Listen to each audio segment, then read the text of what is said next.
we have a quorum, so I'm going to call the meeting to order at 6:03. 6:03 according to the clock on the TV. Can we move the TV over here? Yeah, we were thinking we might have it for other. Okay. Well, then let's wait and see what happens, Matt. Yeah, you sure? I don't Yeah, mind. We can do it I back. just can't see anything. Yeah. No, it's good. Leave it there. Leave it. Okay, so,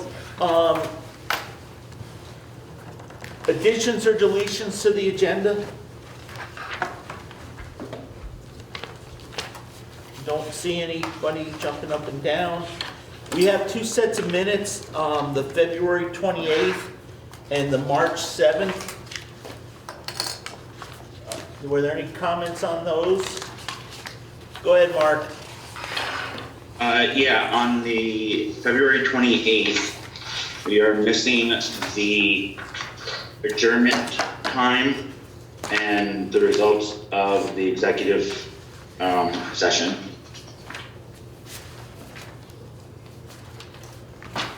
And I've got a few things for the March 7th as well. Okay, well, let's deal with the 28th first. And then hold yourself for 1 second on the just so we don't get confused, Mark. Yep, go ahead. Okay, so on the 28th, we had an executive session for contractual and personnel. Yep. And I believe there was no decisions made. And Matt and Tammy and Bill are going to come back to us at the next meeting. So can you add that, Peter? Yes. In April, and what Do time? you have did we get do you have out? a time when you came? 4th or the 18th. No, what time did we come out of that executive session? We were in there for 23 minutes. So 23 minutes after we went out, or we went into executive session, we came out. No, we Oh. got it in there. The time's, Oh, and that's the 7th. On the 28th, yeah. 23 minutes. It was 23 minutes from when we went out, Peter. Got it, and no action. No, the administration was supposed to come back to us at a future meeting.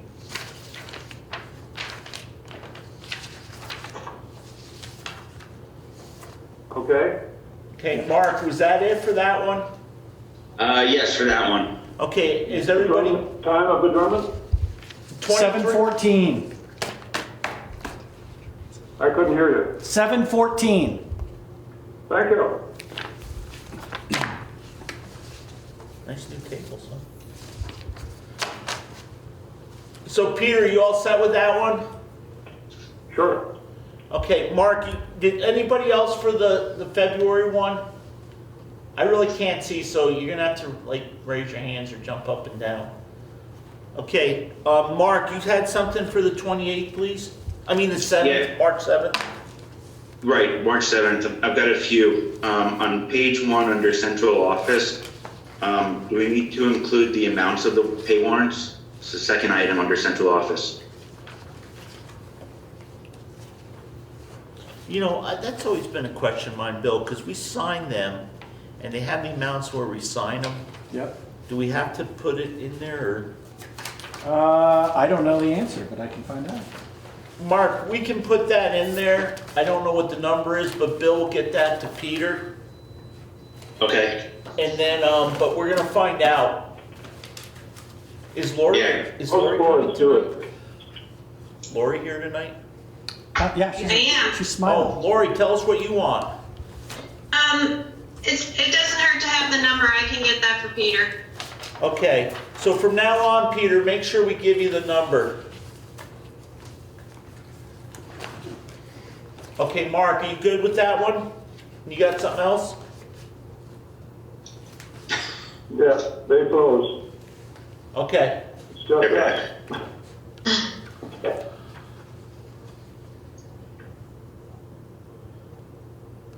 I have a question in Go. the silence. go ahead, Peter. Do you want to do anything with the draft from the 7th? Yes, we want to add the amount of the pay warrants on page 1. I believe he said page 1. Yep. Under central. And Lori Garland will get that to you, okay? That's the last couple of words with Lori Garland is all I heard. Can you hear me, Peter? Now again? Okay, Lori Garland will get you the exact amount to put in the minutes on page 1 under central office. Is that the speaker? Yeah, Bill, the Yeah. problem isn't hearing the microphone. It's that you guys keep freezing. We freeze? Yes, you freeze. Oh, We're not there anymore, are we? We have you. There's Bill. Bottom left, yeah. Okay, wow. So much for fiber, huh? Yeah. I wonder if it's us. or- So Peter, are you okay with that? Yes, Lori's gonna send the amounts for the 28th. Correct. Mark, you had something else, sir? Yeah, a few things. On page 2, 1, 2, 3, 4, the 5th paragraph down, starts Mr. Anton explained, that's CVTSE, not CVSE. On Well, page, Mark, go slow so we make sure Peter gets it. And let's do them one point at a time, okay? okay, Peter, did you get what Mark just said? No, we're in central office, right? Correct. on Peter, on page 2, subcategory financial. the 5th paragraph down, starts Mr. Anton explained. On the 28th? On the 7th. We're on the 7th, Peter. The Oh. 28th is all done. Okay. Sorry about that. The pay warrants were for the 7th, not the 28th. Okay, CVSE donation had been omitted in error. It's CVTSE. Okay, got it. On page 3, in the middle of the page, you have, Give me a word. I was about to. Mr. Werner noted that these were estimates. You're just missing the word year. It should be that last year, 40,000. Oh, good, got it. In the sentence below that, I believe it should read, there was consensus, Moving 75,000. articles. Consensus on articles for moving up to 75,000. Got it. And in, let's see, 1, 2, 3 paragraphs below that starts, Miss Sibilia asked, Okay. about in the middle of the paragraph, you have $1,472. That math doesn't work. That's actually 1,922.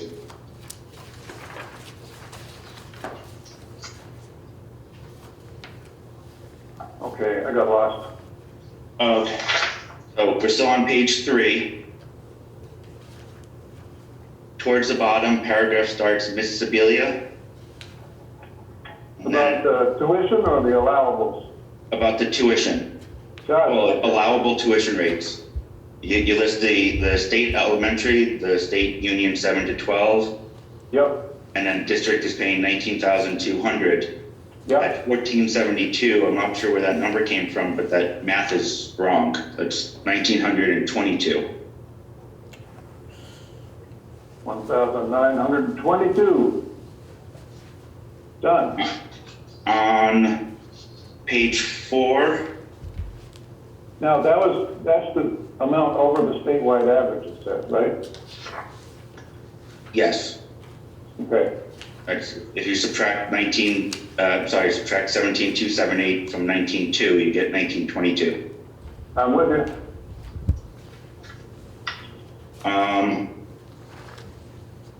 On page 4, the paragraph right above Article 12, the very end of the paragraph, it says, with the language discussed. I believe that should be with the presentation language discussed.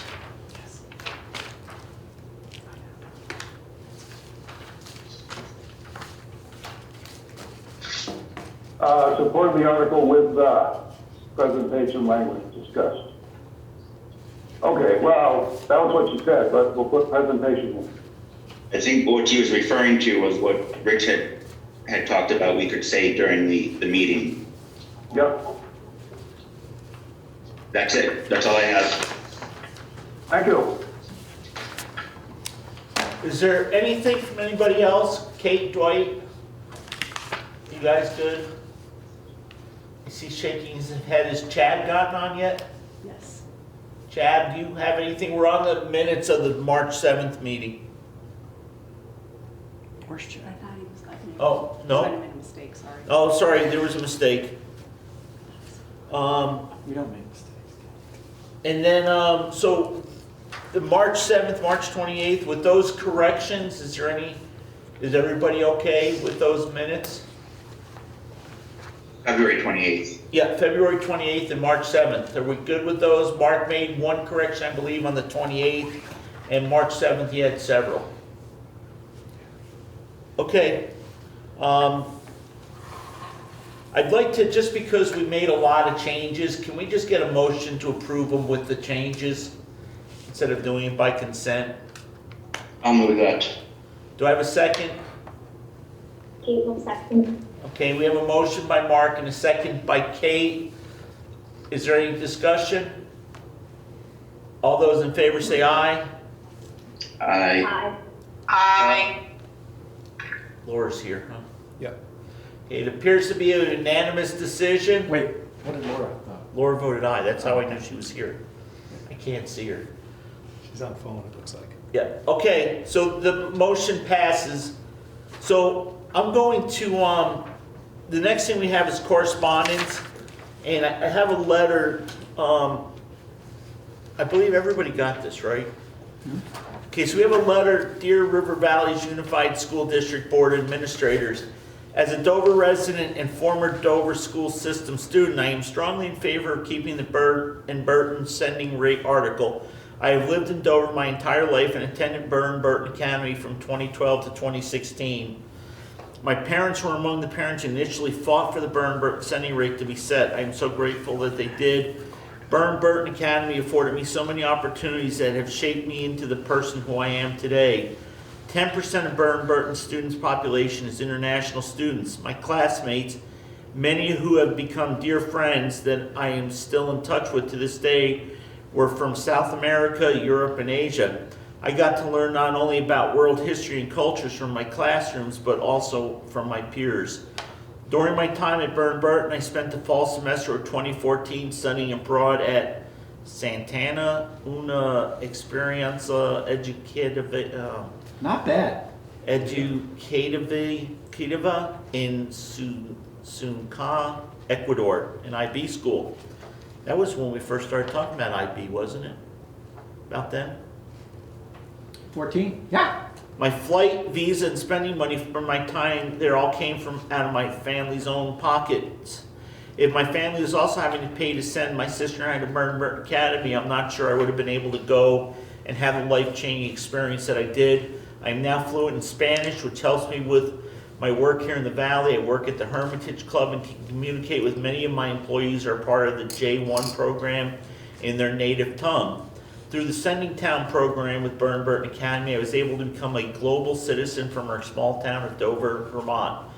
Additionally, we had to organize our own transportation to and from Manchester, which is a 40-mile drive from my home. My family and I spent 2 hours each day in the car, 1 hour there and 1 hour back, so my sisters and I could go to this incredible school. During this time, there were periods where the gas prices rose to the levels we are seeing now, and that was entirely on us. Becoming a sending town allowed for this to be a lesser financial strain than it might have been. Thank you so much for taking the time to read this letter and for seriously concerning this topic each year. If you have additional questions, please feel free to contact me. I'm more than happy to speak about my experiences in the Dover school system. Sincerely, Amelia Nick. I believe we also had Spanish in an elementary school back that far, didn't we? She would have been here in elementary school. Yeah. No. I am here, and I did take Spanish at Dover Elementary School and continued to take it in middle school and in high school. Did you find that the elementary Spanish helped you when you got into middle and high school? It probably did. I remember getting to Ecuador being wildly unprepared and having to learn a lot on the spot.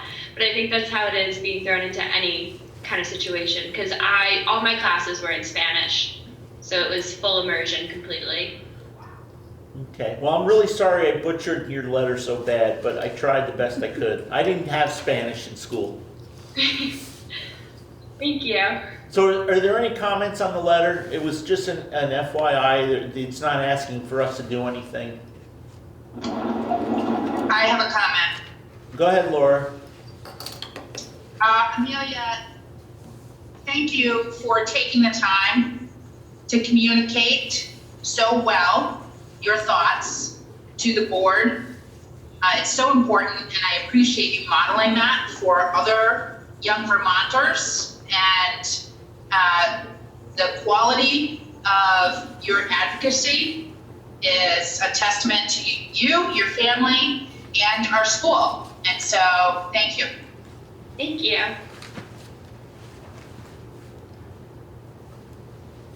If that's it there, can we make that so all the squares are on there?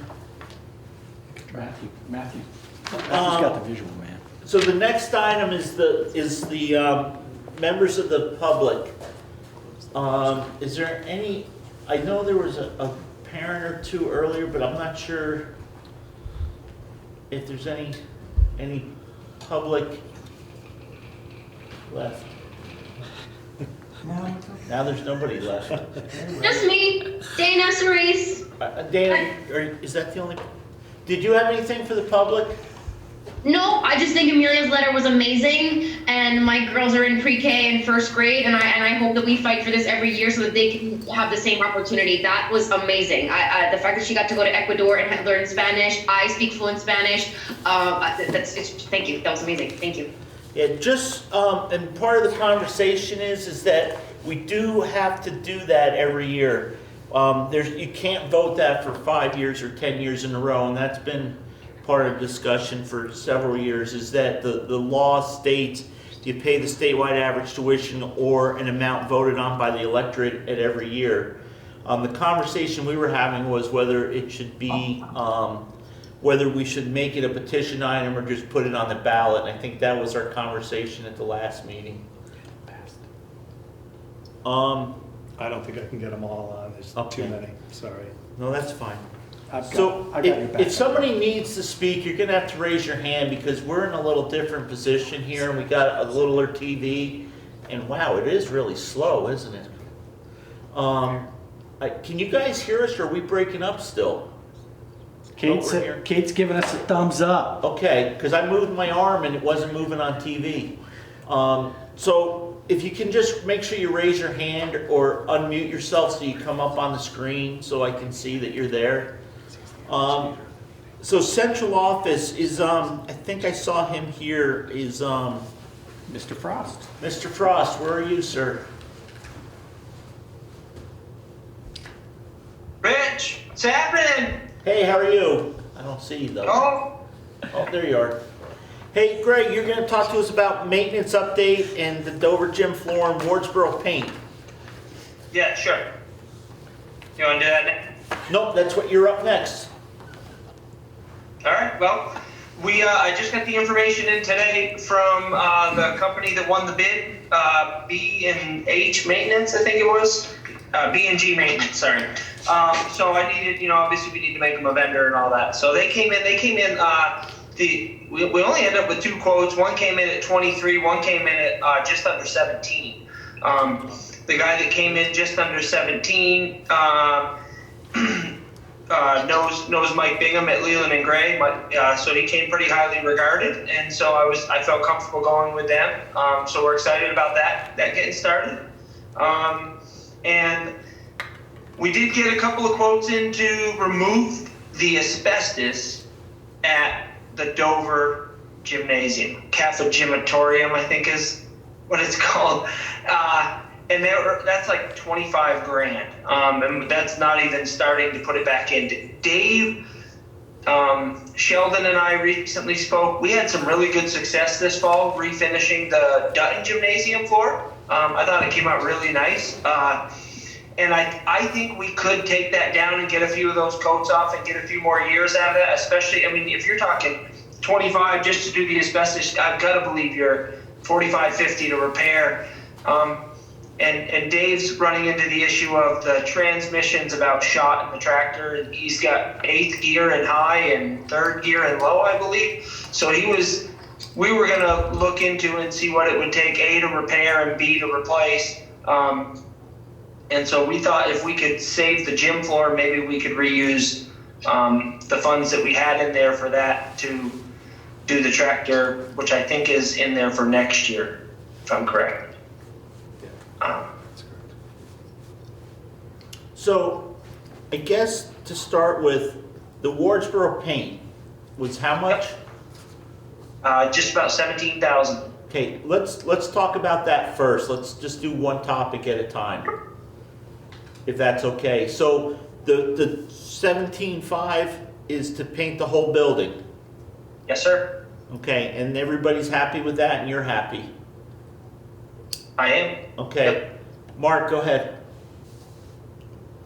It's just the exterior, right? Correct. Okay, thank you. It's a scrape, oil prime, 2 coats of acrylic top coat. We specified the exact paints, the exact way we wanted it done.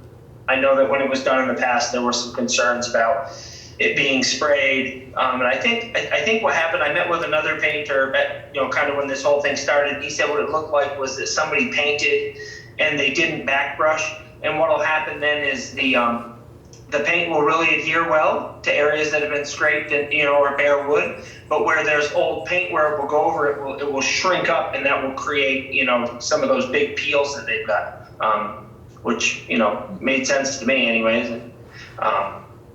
And it would explain why you have a paint job that is, from my understanding, not really old, that doesn't look really good.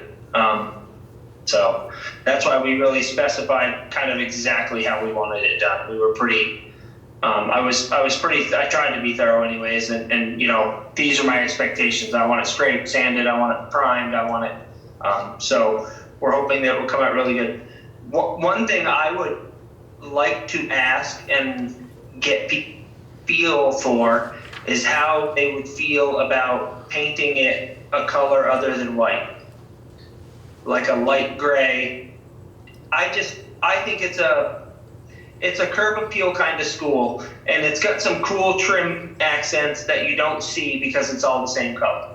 So I think if you went like a light gray, but it would just create a little contrast, I would be willing to, I was thinking that what we could think about doing as a trial to see if we like it is maybe tint some of the primer, so that when he went and primed it, you would kind of have an idea of what it might look like, and then maybe have, if a couple of board members were willing, or community members who were concerned about the idea of it being a color, have them come and look and say yes, no, and you know what I mean? And then you can say, okay, well, when you do 2 coats of top coat, you're going to cover it anyways. But it's just something I think would make a difference. Like I said, I think that school is all curb appeal. You can't drive up and down Route 100 and not see that cute little school up on the hill. So, Greg, my only comment is that as a board, we're not running the school, and we're not going to pick colors. I mean, I think that's kind of up to you and the administration. If any board member would like to kind of weigh in on that, but I'm also wondering, does the town of Ward, it's not a historical building, is it? No, it's not. Okay, and there's no codes zoning in it, or no. codes or anything?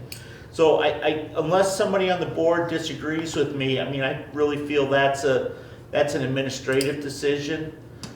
I think if you were gonna paint it bright purple and pink with green polka dots, there may be some comments made, but I think anything within reason. Is the board good with the administration and the facilities person making a decision?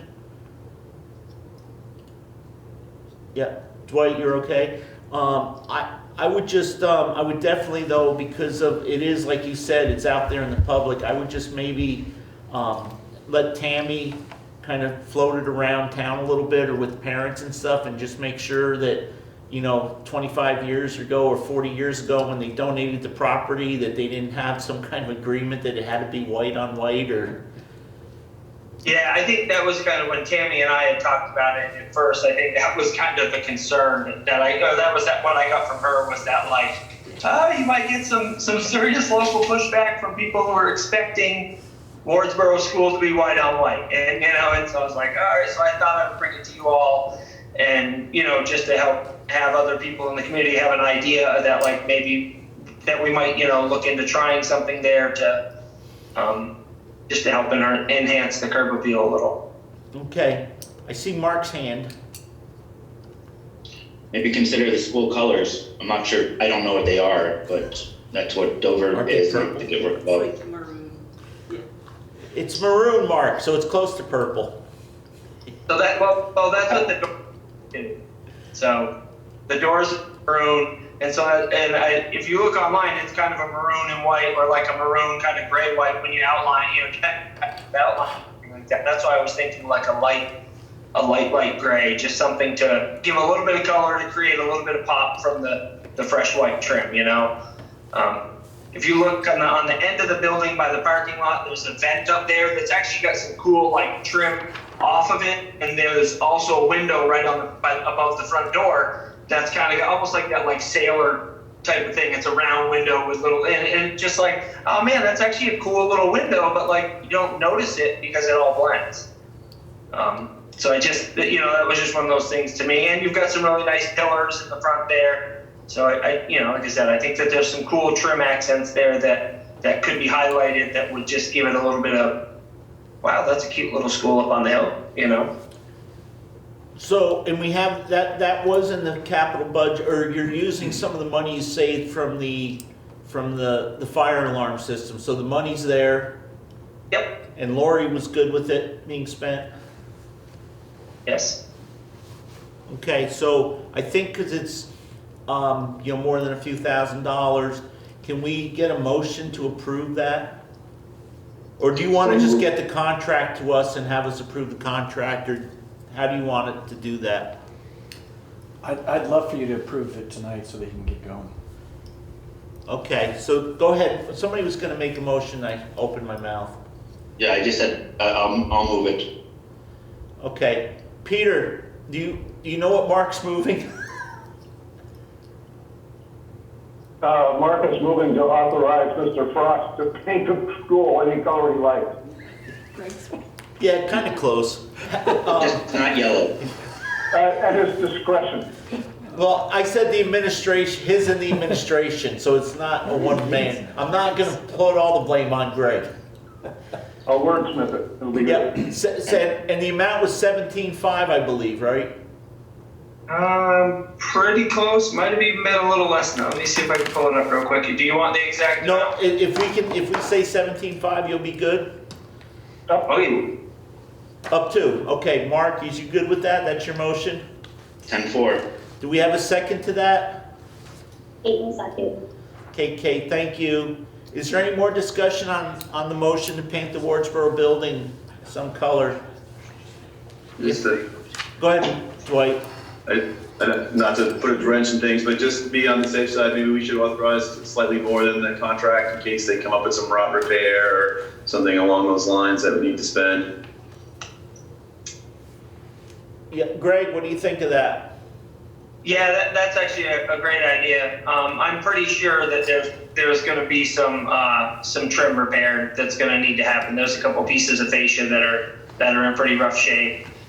So we had them put in kind of a T&M clause, or let them know there will be some of this, and we'll just do that at T&M. So yeah, I think if you wanted to call it 16,959, so it's basically 17. If you want to call it 18.5, I can't imagine you wouldn't be able to cover, a couple dozen trim boards and the labor to install and paint, easily. But you have the authority to fix and repair, so we are just doing for the paint. So if you do have rot, that's just a repair item. So you've got money, you can cover that. If you find like $10,000 worth of rot, then I think you should come back.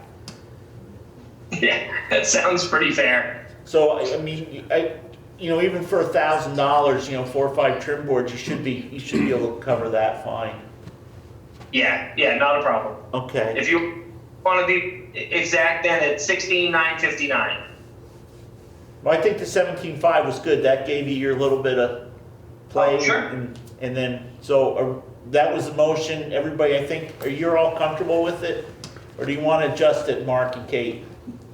I'm good with it. I think he's got the ability to do repairs as needed without that. Okay, good. Is Laura still with us? Yep. Okay, are you guys? Yeah. Okay, if you're all ready to vote, all those in favor of the motion to allow up to 17.5 to paint the Wardsboro building as a color decided on by the administration and Greg, signify so by saying aye.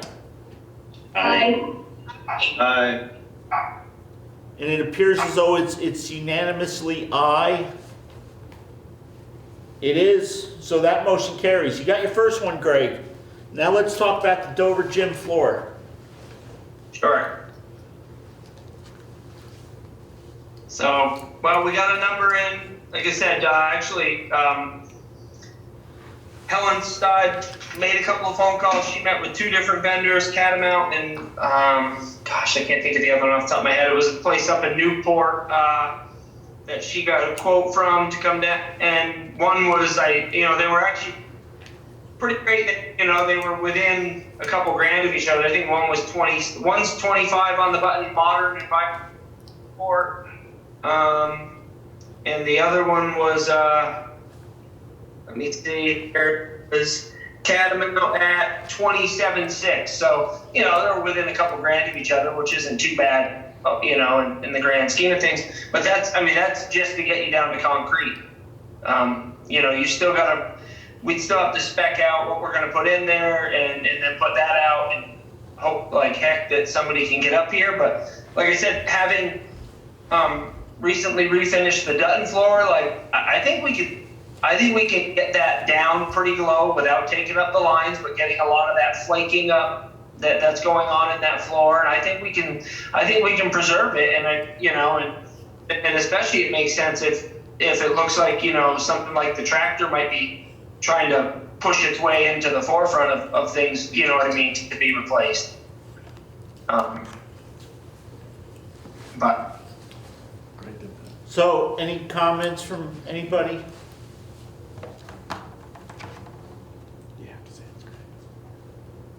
Go ahead, Mark. So how much are we talking about for resurfacing it? $3,000. I'm sorry, say it again? $3,000, few grand. Okay. And in a couple of hard days of work. But I had told Dave Dave and I had talked about getting up there and, and just running a pad on it. We've got some leftover from having redone Dutton. And so I said, hey man, I could bring a couple over there and we could do a 10 by 10 in the corner and just see how do we really feel about what we can do here? Do we feel like we can get this down? Like I said, I was thoroughly impressed with how good it came out at Dutton. That floor had some really, really rough marks, and I don't know that it had seen finish in, a fresh coat of finish in a long time. And so it just kind of, refreshed your thoughts of man, we can really turn a floor around that looks like it's in pretty rough shape, and your parquet, it's old, but it's kind of cool. If you want my honest opinion, I think that parquet floor is really cool in there. So, I was like you with Matt and Bill, who have a lot of experience physically on the ground, have to say about it. I think it's a great idea. I agree. I'd rather try to make something out of it rather than make a huge blowout of a project out of it if possible. Sounds good to me. So my only comment is that I've been on the school board for 20 some odd years, and the first school board meeting I came to, they were discussing replacing the gym floor because every person we've had in here who's been custodial has complained about that floor, and every year we have every couple years it raises its ugly head. Probably if we replaced it 25 years ago, we probably wouldn't have had $100 worth of asbestos abatement Now we're at 25,000. If we kick the can down the road another 4 or 5 years, are we gonna be at 100,000? You know, I'm a little concerned, and I'd like a little bit more information, and especially since it doesn't seem as though it's a decision we have to make tonight, because they just move forward with refinishing it for $3,000, I mean, that can be just done out of the budget. That's not I don't even think that has to come out of the capital, because it's not a replacement. But now that we've determined, you know, they always suspected it had asbestos. I don't remember, was it tested back when you were here? I was afraid to. Yeah, everybody's been afraid to test it, but everybody's always complained about it. And, you know, I just really think that I'd like to just see a little bit more research done, just because, again, asbestos removal doesn't get any cheaper, you know, and it goes up more than inflation, and look what inflation's doing this year. And, you know, I think the gym floor is something we really need. A tractor, I don't know if we need that as much as a gym floor. And you know, when we actually first bought the tractor, that was a big argument over, do we do the tractor, do we do the gym floor? So, again, since we don't have to vote on this, Greg, can you just do a little more? Like, I'd like to know, once you get the floor up, can you just refinish the cement, or are you gonna what are you gonna put down? And let's look at a total number. Because, again, it's not getting any cheaper, you know? Yeah, I totally under Rich. I wasn't afraid to test it. We tested it last year. It came back positive. So we tested it. It is positive. It's the glue underneath. You're going to have to pull the wood up, and it's the adhesive underneath. And so they're going to get one of those units in there that's going to, you know, basically polish up the concrete. I don't know that you'd want a concrete gym floor. Your liability insurance might go up a tick. But I will say, in doing some preliminary research, there's some cool systems out there they do now where they do like these little rubber kind of, you know, so that, and then you put your skids across it, and then you put your floor down so that it gives you some flex in the floor, and it allows air under there to help you protect, you know, over a concrete floor. So, I mean, I think it would be cool to look into that. And I'm totally for it. I think that, you know, I'm definitely not saying that we necessarily kick this down the road a long, long ways. You know what I mean? But like I said, if it makes sense for something else, and you know what I mean, and whatnot, then it's worth it. And like I said, I mean, a few grand isn't a huge cost. And if we get we get some more time at it, and if we really feel like it looks right, I mean. You know, if we do it this year and say, hey, listen, it looks terrible, let's put it right back on for next year and say, you know, we are going to do it, so that we don't kick that asbestos removal can down the road. You're right. I redid some of the asbestos binders, and I saw removal costs from the 80s that were like, yeah, $175 for a room, and it's like, that's $10 a square foot right now. So, you know, that same, you know, 800 square foot room is $8,000 when, right, 25 years ago, 30 years ago, it was a few $100. So, I definitely hear you, Rich. I don't know that we want to put further down the road, just knowing that big removal cost is never going down. That's for sure. So is the board okay with that? Because even if they just refinish it, that's nothing we have to vote on. Quick question. Go ahead, Mark. I'm sorry. I don't have my capital plan in front of me. What year do we have on the plan for refinishing the gym floor? Was that this year? 23. Yes. Was, okay. Well, not this year. The coming year, Mark. The year that starts July 1st. FY23. Right. Yeah, that's what I figured you meant. Okay. No, that's fine. Just so we're sure. So is everybody okay with moving on then? And Greg, you can get a little bit more information for us, because if it is something that you think you're going to try to do starting July 1st, we probably want to get it scheduled sooner. Yeah. Okay. Okay. Thank you, Greg. Really good job. We appreciate it. Does anybody? We don't see Greg that often. Does anybody want to ask him any questions? No. Oh, go ahead, Mark. Whatever happened with our bus ventilation units? Were we able to turn them over, sell them, do something creative?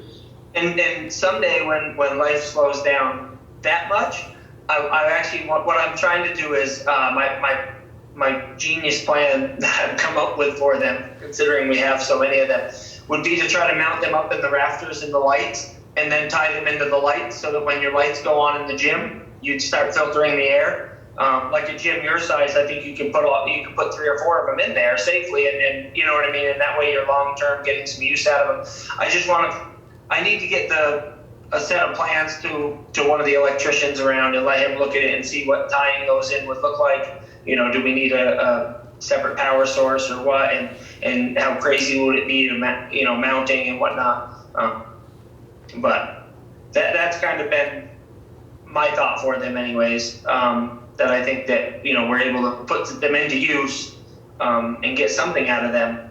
I just haven't had. It's been kind of busy lately, the last few months. Well, good luck finding time to figure out how to do that.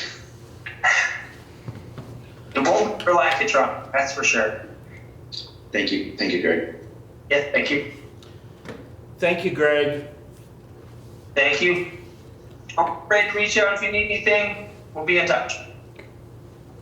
See, I'm waving. It takes a while to wave. Okay, so Lori, I'm sorry. Things ran a little over, but are you still there? So the budget finalize and vote. So the first thing is we've had the budget. Lori sent it out at the end of last week. It came out really nice on this little sheet, and I printed it in color so I could read it better. So Lori's recommending that we, Lori and the administration, I'm sorry, it's not really just Lori. Lori puts the numbers down, is asking us to fund a operational budget of 4, 5, 6. What is it, Lori, please? 2. You're muted, Lori. Oh, sorry, hold on, I gotta pull it back up. All right, 6,252,000. Oops, sorry, I gotta make it bigger myself. Okay. 6,252,575. $6,252,575, which is a 2.54 increase over the previous budget. So the first thing we should do is vote on what number we're going to present to the electorate to vote on to fund the school for this year in the operational budget. So is there any questions on that number of 6,252,575? 6,252,575, Peter? I will move that we present that number to the voters at our district meeting. Okay, Laura made a motion. Mark, are you seconding it, or did you put your hand up for something else? I will second it, but I do have a question. Okay. We have a motion by Laura to second. Mark, hang on 1 second with your question. Laura, you want to speak to it, or are you good? I'm good. Go ahead, Mark.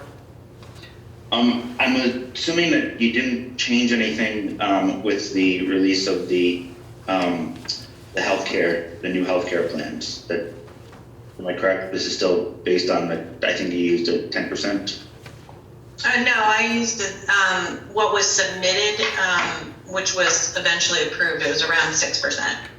Okay, so what was those numbers? Thank you. Mm-hmm. And Laura, you included the donation to the advocacy group, right? I sure did. Okay. Are there any other questions? Dwight or Kate? Is Chad joined us yet? Okay, if there's no questions, are you all ready to vote? If you're all ready to vote, all those in favor of presenting to the electorate operational budget of $6,255,575 for FY23, please signify so by saying aye. Aye. Aye. It appears as though the ayes have it unanimously. Yes. Yeah, the ayes have it. Just say that number once more, I think I heard two different numbers. No, it's 6, oh, you're right, I'm sorry, 252,575. I did. Okay. Laura, I think, wants to say something. Yeah, Laura, hang on one second. Lori, What? this one paper I have that I think we printed for with the tax rate shows 6,255,575, but we had discussed 6,252. The 252 is wrong. That was, we had to add the 3,000 in for the Coalition. Maybe I sent you the wrong draft. No, I think I'm reading it off of another piece of paper. Yeah, in your packet is So in the 6,255. packet, it's 6,255,575. Right, That's the number we want, right? that's correct, yes. Peter, what That was, has, Mark or Laura, what was the number you guys said? I think Laura moved the 252 number, not the 255. I think she did too. That was what I heard. I believe that is correct. Okay. Would someone- And So if, I think we can correct it just by making a motion to add 3,000 to that number. so, Rich, can I Yeah. so I see what happened is that I added it, but it didn't change the total in the bottom, so, because your warning also says 252,575. Right. So, you didn't change the warning. The warning hasn't been signed yet, correct? No, well, it hasn't been approved yet, so that will change. Okay. People, All right, yeah, sorry about that. I No. put it in the budget, but it just didn't change at the bottom. no, that's fine. I think maybe folks, the best way to fix this is if we just add 3,000 to it, then it brings us up to the number we need to be at, or, we can make a motion to add it, then give that number. We already voted on it. We haven't moved on to another article, so we could also vote to reconsider it, vote it down. It's however you guys want to deal with it. Can we amend it? What if I withdraw my amendment? Well, no, it was a motion that was voted on in the affirmative. Okay. So why don't we call the question and vote it down? Well, we already voted. I thought you voted aye with us. Oh, yes, I did. Sorry, Richard. Okay, just, Do you want a reconsideration? we can do that. That would be probably the most proper way is to reconsider because we haven't moved on to another article or another item. What is the language for the reconsideration, Richard? Just that you'd like to vote to reconsider the previous vote. I move that we reconsider the previous vote. Do I have a second? I'll second. Thank you, Mark. We have a motion to reconsider. So what that means is we'll ask you to vote on that same motion. If you vote aye, then it carries. If you vote nay, it falls, and then we start with another motion. Is everybody as clear as mud? Is there any discussion? Does anybody want to say anything before we vote? Okay, all those in favor of the motion to reconsider the motion? I'm sorry, we're reconsidering the motion. We have to vote to reconsider first, so you have to vote aye, and then we will reconsider the motion. So all those in favor of reconsidering the motion, if you want to change the number, vote aye. If you don't, vote nay. Okay. It appears as though the ayes have it unanimously. The ayes have it, so we can reconsider this. Would somebody like to amend the the motion that we need to reconsider? I'll amend it to add 3,000, making it a total of $6,255,575. Thank you, Mark. Do I have a second to that? Kate will second. Okay, thank you, Kate. So we have a motion to amend it. Peter, are you good with that mess I made? Yes, sir. That's a mess I made. Oh, no, it was my fault. 6255575, the motion's been made and seconded to amend the number to that. Is there any discussion? Hearing none, all those in favor say aye. Aye.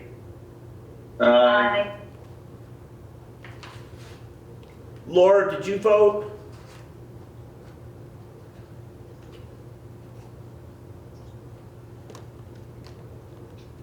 Okay, I'm going to vote aye with you folks.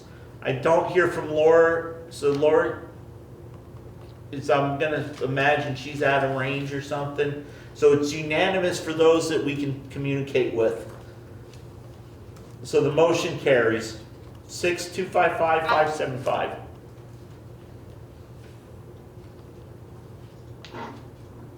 Laura, you have thumbs up on our screen. Yeah, Laura, can you? I hear you, and my vote was aye. Okay, so it's unanimous, all 5 of us. Lori, Yes. so making that number 6255575, does that change the spending per pupil and the percentage, or was that, which number did you use? No, the summary page that I sent you, the River Valley's Unified School District summary, is correct. Okay. And so those are the numbers. I just looked at the bottom of the budget when I gave you the warning, but the cost per pupil is correct. 21.2. And 6.4% higher than the previous year. Does everybody remember Article 7? That we had to put a number in, and then before I left a blank on the price per pupil, per equalized pupil, and the percentage higher. So those numbers, 21.2 and 6.4. Is everybody good with that and understand that? And that's just the factor of the amount we voted, so we don't really get to vote to change that. So hearing that, also on the agenda, on the proposed agenda for the annual meeting, Dwight had commented that Article 12, it looked like part of it was it was in bold, and it was really blowing my mind because it wasn't. I looked at everything in bold, but what I found is I was using a slightly different font. So instead of using like Sanskrit 1, it was Sanskrit 2. So I corrected that. And I think everything else, this has gone around several times. I believe everything else was good for the warning. Go ahead, Mark. I didn't notice this till I actually printed it out to read it. Article 10, the second 2 in the year 2022 is italicized.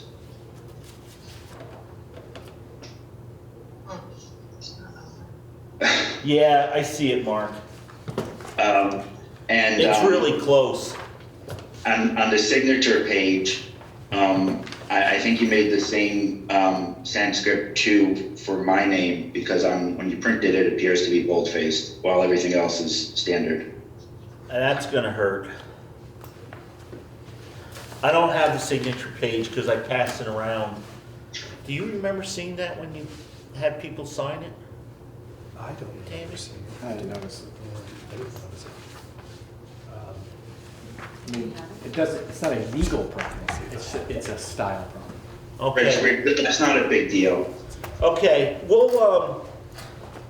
I'll check that out, but I had already sent that out to be signed by those who I could get to sign it before everybody went away, because Andy needs it pretty quick. So, if you guys can live with that, I'll fix that too. But other than that, I think if you guys are okay with that, can we make a motion to approve the warning as submitted, final draft? So moved. Oh, hang on, Lori, go ahead. Sorry, so the total amount of the budget in the article needs to change as well. No, yes, I got Okay. that, yeah. All right, I just want to make sure everybody understands that that's what they're voting. No, we discussed that, and then the 21.2 and the 6.4 Yeah. are good, okay. So Laura, you moved that, we approve the warning as submitted, I'll second. and Mark, you seconded. Is there, Yes. is there any other discussion? No? You guys all ready to vote? Okay, if you're all those in favor, say aye, please. Aye. Aye. Aye. It appears as though the ayes have it unanimously. The ayes have it unanimously, so I'm gonna fix that one too, Mark, but the other one's already been out, so if you can stop and see Andy tomorrow, Mark, to sign that, I will. then we'll have 5 of the 6. Laura, if you wanna sign it when you get back over the weekend, I can try to grab it, or I'll check with Andy, see when he needs it. Oh, Right. Chad's here too? And he voted yes. Well, I thought I heard him Yeah. in there. Okay. So thank you guys. We've got an agenda. We have a budget. We have a budget number. There were details for certain line items of the board, and Lori took care of that with this really awesome colored graph that I think we're gonna be able to get this in our book. So it's got the Vermont public, the Vermont private and out of state, and the number of students from each school, and the amount of money, and then what the estimates are that we use to create the budget. And I think this graph was really kind of neat, the circle graph, the donut graph, because not only did it make me hungry for a donut, but I thought Brattleboro was a lot lower, but Brattleboro is, one of the higher schools we sent to, which I was not aware of. There was a time when in Brattleboro we had no students at all going to Brattleboro, so it's interesting how things change over time. So, is everybody good with this page? Go ahead, Mark. Can we just add the state average numbers, the 16 and change, I think, and the 17 and change? That's not on there.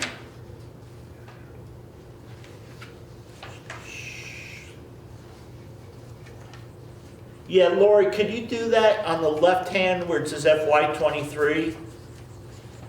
I can, yeah. And can I just follow up with a comment on what you had said about the Brattleboro versus the Burton? No, it wasn't Brattleboro versus Burton. It was just Brattleboro used to be very small on the graph, and when you look at it this way versus numbers, it just jumped out at me that it was our biggest school. Yeah, some of it is, at this point, as you usually say, guesswork. So some of the unknowns we may have put them into the BUHS pool, so to speak. Well, and again, we could lose half the students on this over the summer and next fall. Exactly. Instead of having 138 students, we might have 70, or we could have 250. Okay, so you want me to put the statewide average on there, and also then that whole sheet will go into the annual report, correct? I think so, but just Mark's the only one who spoke. Does anybody else have a problem with that? Chad or Dwight, Kate or Laura? It was a big point of discussion last year at the meeting, so I think it would be good to just put it out there. Okay, I don't see anybody jumping up and down saying no, so go ahead, Dwight, I'm sorry.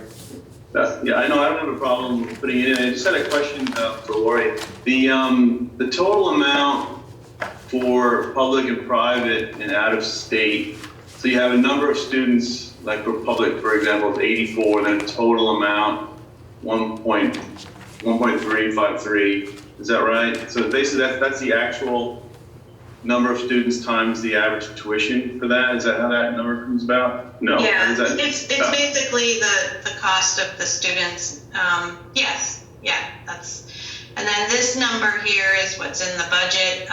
There is also, it won't match exactly because there's also $10,000 in the budget for food. Right. That is for 504 students as well, so yes. But okay, so I'm sorry. On the right-hand side, she took each you know, the estimated number, like 48 going in BAMs at 16.8 came out to 804. And then she added all those up, which is 2,491, 434 for the 138 students. I'm just curious if you, because the number for the public is, if you divide 1,353,400 by 84, you come out with, if I did the math right, 16,111, which would be below the lowest tuition rate. For the public, Yeah. I mean, I basically took all the chart on the left and moved it in there. I'd have to go back through each one and look at it. I think the numbers on the right are accurate. Just maybe that somehow the totals, and if you do the same for the private, if you divide the total amount by 50 students, you come out with a number over 21,000 per student. Yeah, I have to go to my worksheet to look at the formulas. Yeah. No, obviously the ones on the right look good. It's just the total for some reason is off by a little bit. I have a quick question. Go ahead, Kate. What's the difference between MEMS and Manchester? Are they different schools or? Manchester, Manchester Elementary is MEMS, is that correct, Tammy? I think that, or Matt? I believe that MEMS is Manchester Elementary and Middle School. Middle school, right. So Dwight, I'm sorry, Kate, go ahead. Oh, because it doesn't have any kids at MEMS for next year, but it has 7 at Manchester, so I didn't know like what the difference was.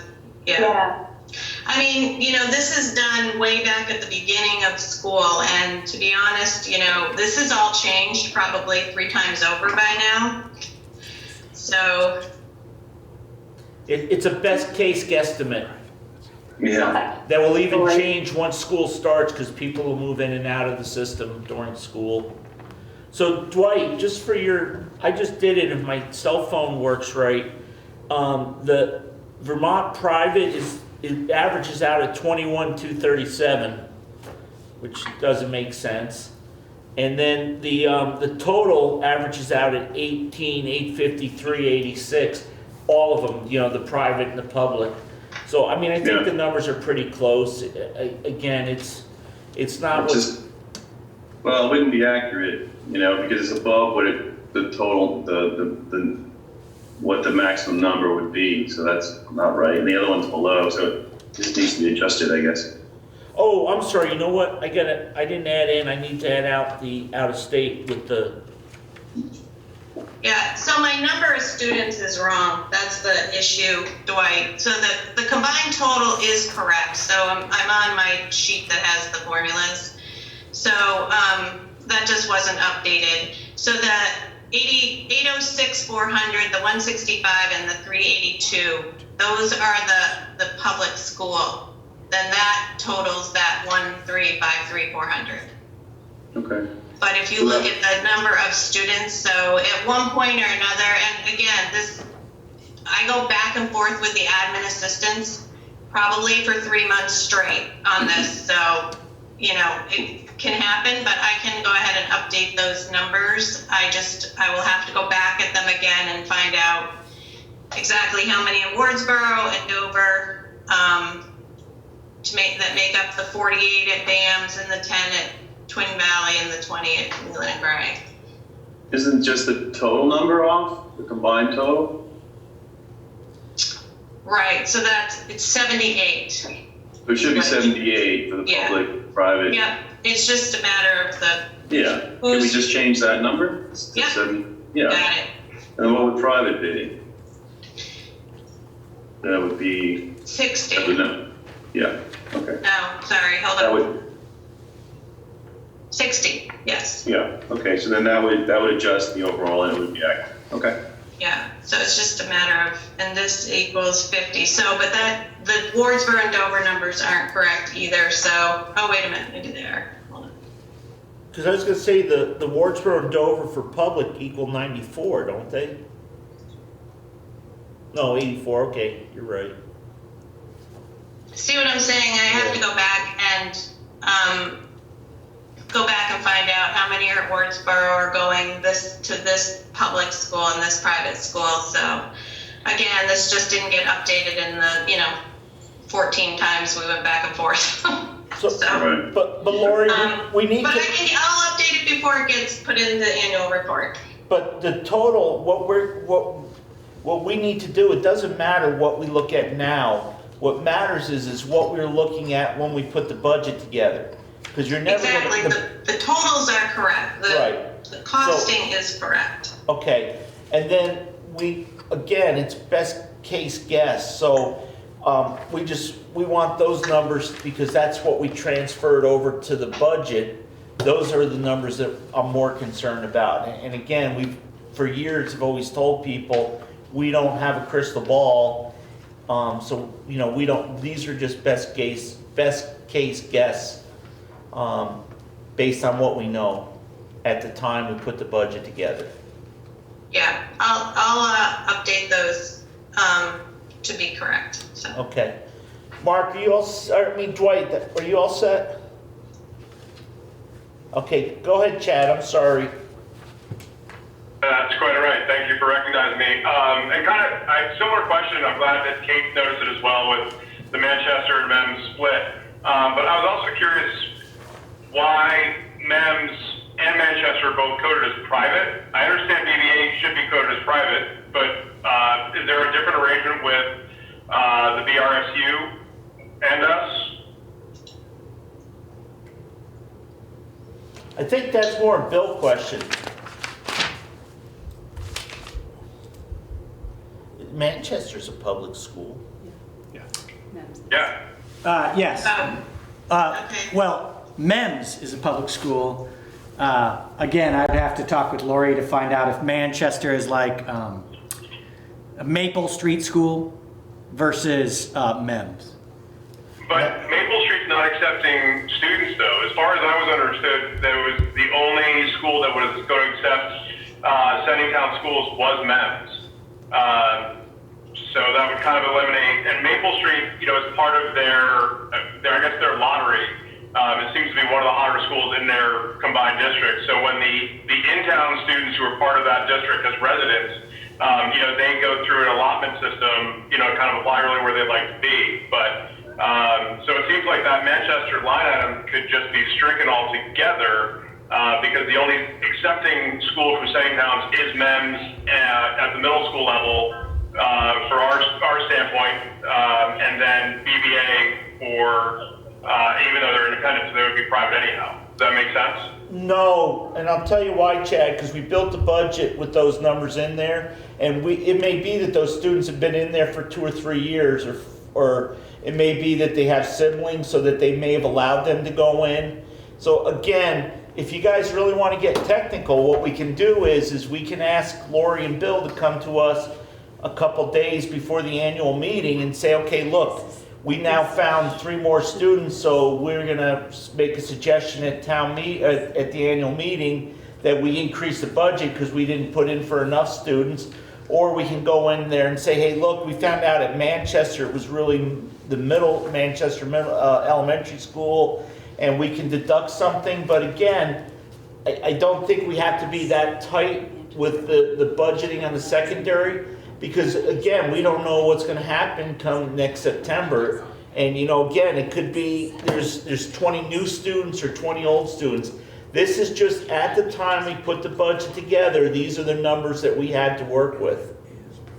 Right, I understand that, but I think in discussing with the constituents as to what would the benefit be of sending the middle school kids to a public school that's charging private tuition. So I think that number, we understand why MEMS is listed as a private school with a higher tuition rate than, say, Brattleboro. So, because, Chad, and again, it goes back to, they can send them, if that's a public school and the tuition's $100,000 a year, the law says we have to pay that. We have to pay any public school Vermont public school tuition rate, no matter what it is, and to private or independent schools, we pay whatever amount is voted by the electorate. So again, it's a guess, because there may be 100 students going to Brattleboro next year, and so it would, and there's nobody going to Leland Gray and Twin Valley, so that would change the numbers too. Again, this right. is Well, so let me. I guess I misunderstood. I thought that with the public schools that state that tuition rate was set by the state, not the individual school district itself. No, so that's the clarity that makes sense now. Yeah. So yeah, I appreciate that follow-up. There you go. So again, just so you know, what happens is a school sets a tuition. All public schools are required to set a tuition rate. Lori, help me, or Bill. No, February 1st, January 15th. January 15th? January 15th. Every public school in Vermont sets a tuition rate. We did too. We voted on a number.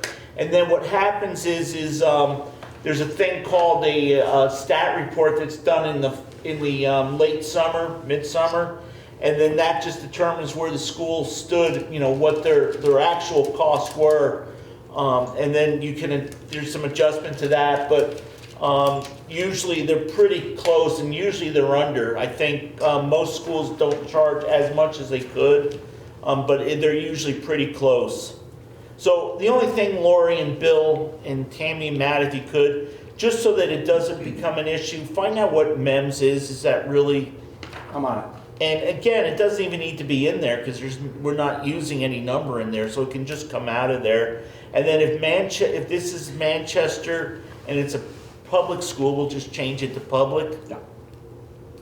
Yeah, I'm going off of what comes out of our SIS system, and also then again working with the admins to figure out where everybody is. It could be that somebody from MEMS got marked as private and it should have been public.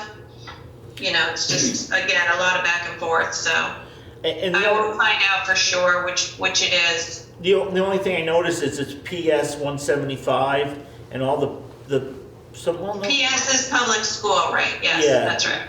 Yep, so it just got marked wrong in our big spreadsheet that we use, that's all. But I can change that too. But actually then too, that changes your Vermont public number and your Vermont private number. Yeah. It doesn't. Overall, it's fine, but right. yes. So the other thing, I don't know if everybody's aware, which has always kind of thrown me for a loop, is that towns, at the town meeting, you can vote line items. So at town meeting, you can vote to do away with a whole line item, and then that does away with that budget. On the school side, you only have bottom line responsibility. So somebody can't make a motion to delete or vote no amount of money for secondary private tuition. It's all you can do is you can vote a number off the bottom line, and then it's up to the board to decide how you take that money out or how you make up that money. So again, the line items are a guide, but it's like not something that we can easily control. Is everybody okay? Have we confused everybody really beyond? Chad either has his hand up or he forgot to take it down. Oh, how come I don't see it there? It just doesn't work. My apologies. I just didn't pull it down. Okay. I actually think that was a good discussion. Are you guys okay to move on? Okay, so the annual report, I believe, I'm going to forget her name, Bill, but she sent a mock out up. Elizabeth Francis. So I have been trying very hard to write a report and I'm not doing very well, so I'm hopefully going to finish it tonight. Actually, the rest of my life isn't working too well, so I'm not having a lot of time, but I have the draft here.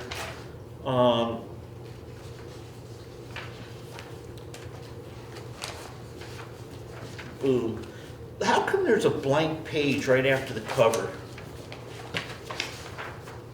I do not know. So, Lori, remember the chart we did, the 10-year chart of the two capital funds?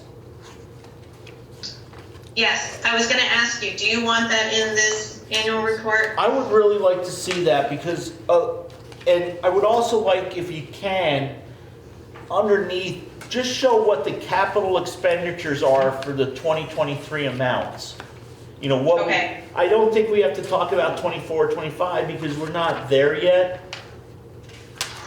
And if we just have that report, we can reference it. But I think it'd be important, and tell me folks if you disagree with the board, so we would just have the one for the building fund, so we would show how much is in it, how much we're gonna raise, how much we're proposing to spend, and then the ending balance, and then we would have a little subscript, and under the amount we're proposing to spend, there would be a list of what we plan on spending and approximately how much.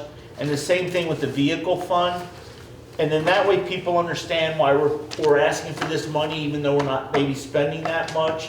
We always found that to be very helpful in Dover. I don't know if Wardsboro had that, but I think now that we've kind of settled our accounts, and last year we voted to fund the different reserve funds, I think it would be really good to have. Is that okay with people? Go ahead, Mark. I think you moved. Yeah, Mark. Yeah, no, that's fine. I would also put in there the, and I don't remember what it was called, but I think it was a 10, 20-year plan for what, obviously things change, but what we're going to be doing in what year, so that people have a sense of the future rather than just looking at FY23. Yeah, the problem with that, Mark, that makes it difficult, that would probably take 2 pages. So we would grow the book another 4 pages because we have to do 4-page increments. Well, you could put one on the upper half and one on the lower half.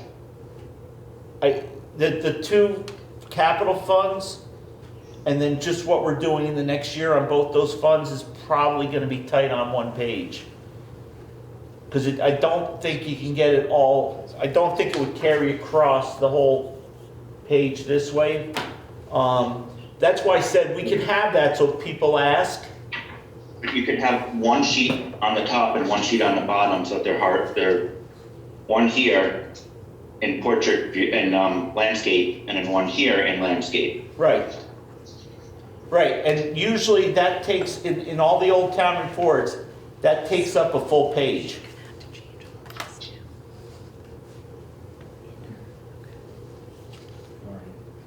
You know, what I'm suggesting is you shrink them down so that they're only taking up half a page. Correct, half a page each? Right. Right, and then if you try to list out for the next 10 years what all the projects are, there isn't enough room on the 1 page. I guess I'm missing something. If you have one spreadsheet that's showing the FY23 and what we're spending and putting into the fund, and then another spreadsheet that is showing the 10 or 20 year stretch, I don't remember what it was, then you just print both of them in PDFs and you shrink them to half size and paste one up and one down. That's what I said, Mark. I agree with that. But when you have those 2 on there, I also want to leave a little room so we can say in FY23, these are the capital building projects, and FY23, this is the vehicle, what we're spending money on. But if you try to go and what you're spending on money in the 24, 25, the total amount's going to be in that spreadsheet, in that little sheet, but not what all that means. We're not listing. Because remember the big spreadsheet had like in 25 we're going to paint this room, and in 27 we're going to build this cabinet. I don't think there's enough room to do all that. So let me make a suggestion. If it's okay, let's have Lori and work with the lady who's putting it together. Liz Francis. And then let's just float that around and see how much room there is, Mark. Okay. So that way, instead of guessing, we'll actually know. Lori, do you understand that? Lori, you're on mute. Lori, you're muted. Sorry, I move around too much. So I believe I do. I could just send you you want me to send you right now to the board the 2 pages that I think you're talking about? Well, I think we're talking about 1 page. Trying to do it both on 1 page. Because we only have 1 extra page. Oh, I see what you're saying. So kind Okay, of, can you see that? Does it show up? Is it part of the? No, you can't see it. Okay, so what It's I, way too tiny. oh, well, can you, Oh, let me see. no, okay. Basically, what I was looking for was a line here, like about this area, and it would show those 4 items, you know, how much we're carrying forward, how much we're funding, how much we're spending, the ending balance. Do that for the 10 years out through here, boom, boom, boom, boom, boom. And then with a little asterisk by what we're spending for FY23, and then right here, just have a small list of, you know, FY23, $20,000, 5,000 paint, 5,000 carpet, 5,000 Greg Frost Memorial plaque. And then have the, right here, have the 10 years of vehicle fund, and then underneath, you know, again, it would be beginning balance, fundings, expenditures, ending balance through the 10 years. And then right with an asterisk for FY23 spending, and then the asterisk would say, you know, buying a bus, a tractor, a car, and the Greg Frost Memorial golf cart. So that's why I was thinking, Mark, it's gonna fill up the page, but let's let Lori do that and then see what it looks like. Because I don't think we could fit what's gonna be done in FY24, what's gonna be done in FY, the numbers will be there, but not what the expenditures actually equal. Does that make sense? Yeah, I think if you turn the page the other direction, then you can get 2 individual files, one on the upper half, one on the lower half, and you can have all the information that you're talking about. Okay. Anyway, let's this isn't worth taking up Okay. the time at this point. Bill, you get that for us with Lori? Sure. Lori, do you understand? Well, then, I mean, I'll do it. It's really easy. Yes, I I just want understand Lori what to- you're saying. Okay. I'm not sure, if we only have 1 page to work with, I'm not sure the detailed capital needs assessment, which I think what Mark is talking about, I'm not sure that will fit. If you want to add more pages to the annual report, then that's a different story. But if you're talking about that 1 page, I think that the 10-year look with just the money, and then the immediate projects for fiscal year 23 are going to fit on 1 page. That's what I think too, Lori. So you and I are in total agreement. Right. But I think, Mark, you're thinking there could be more pages added, right? Nope, not at all. Nope. You really just want all of this information on 1 page? You have the 2 PDFs that we already have, plus the additional information that Rich wants, which can go in the existing spreadsheets.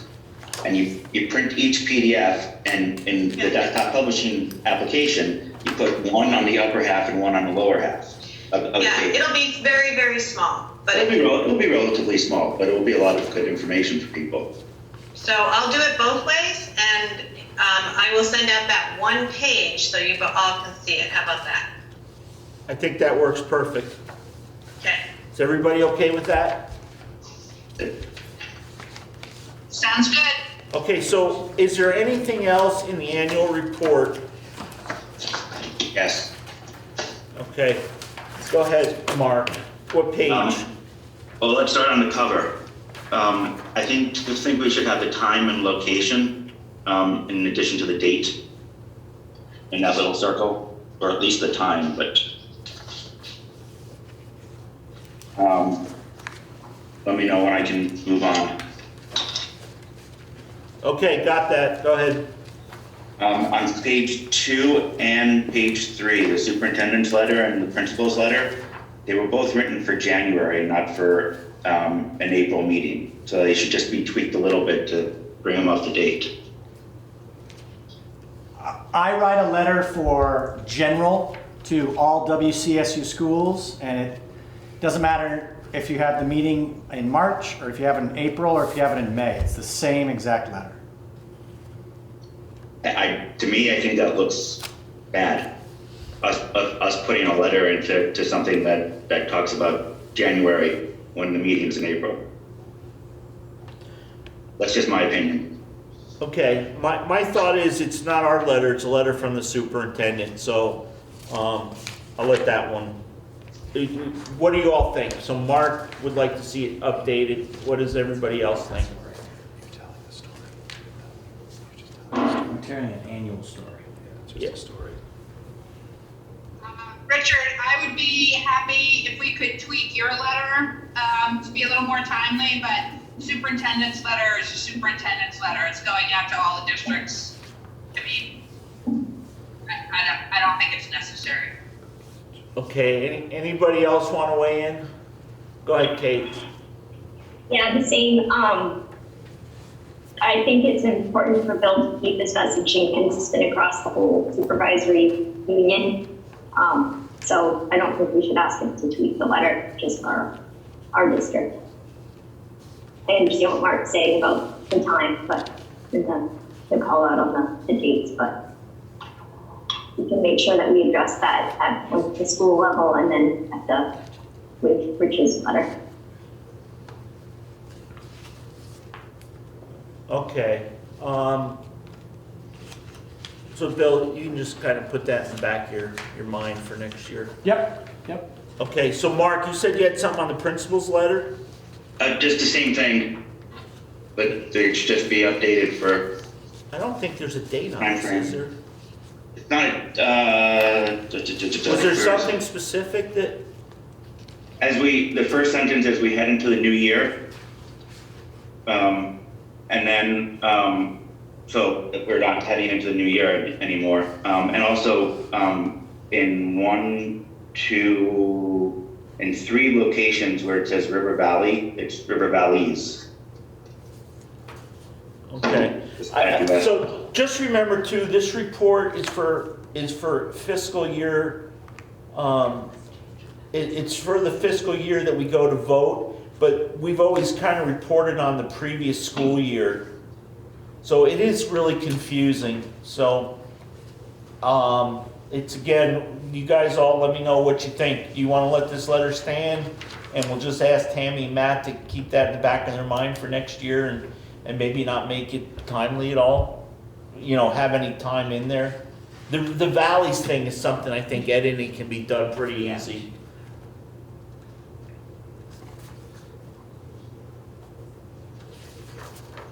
What do you all think? Only Mark and I spoke.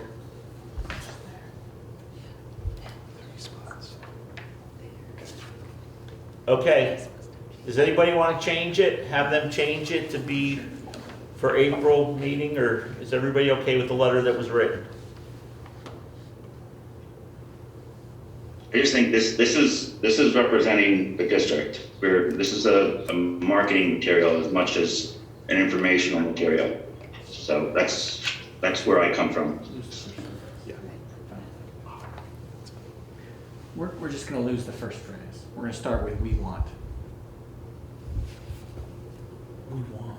We want to thank the entire River Valleys.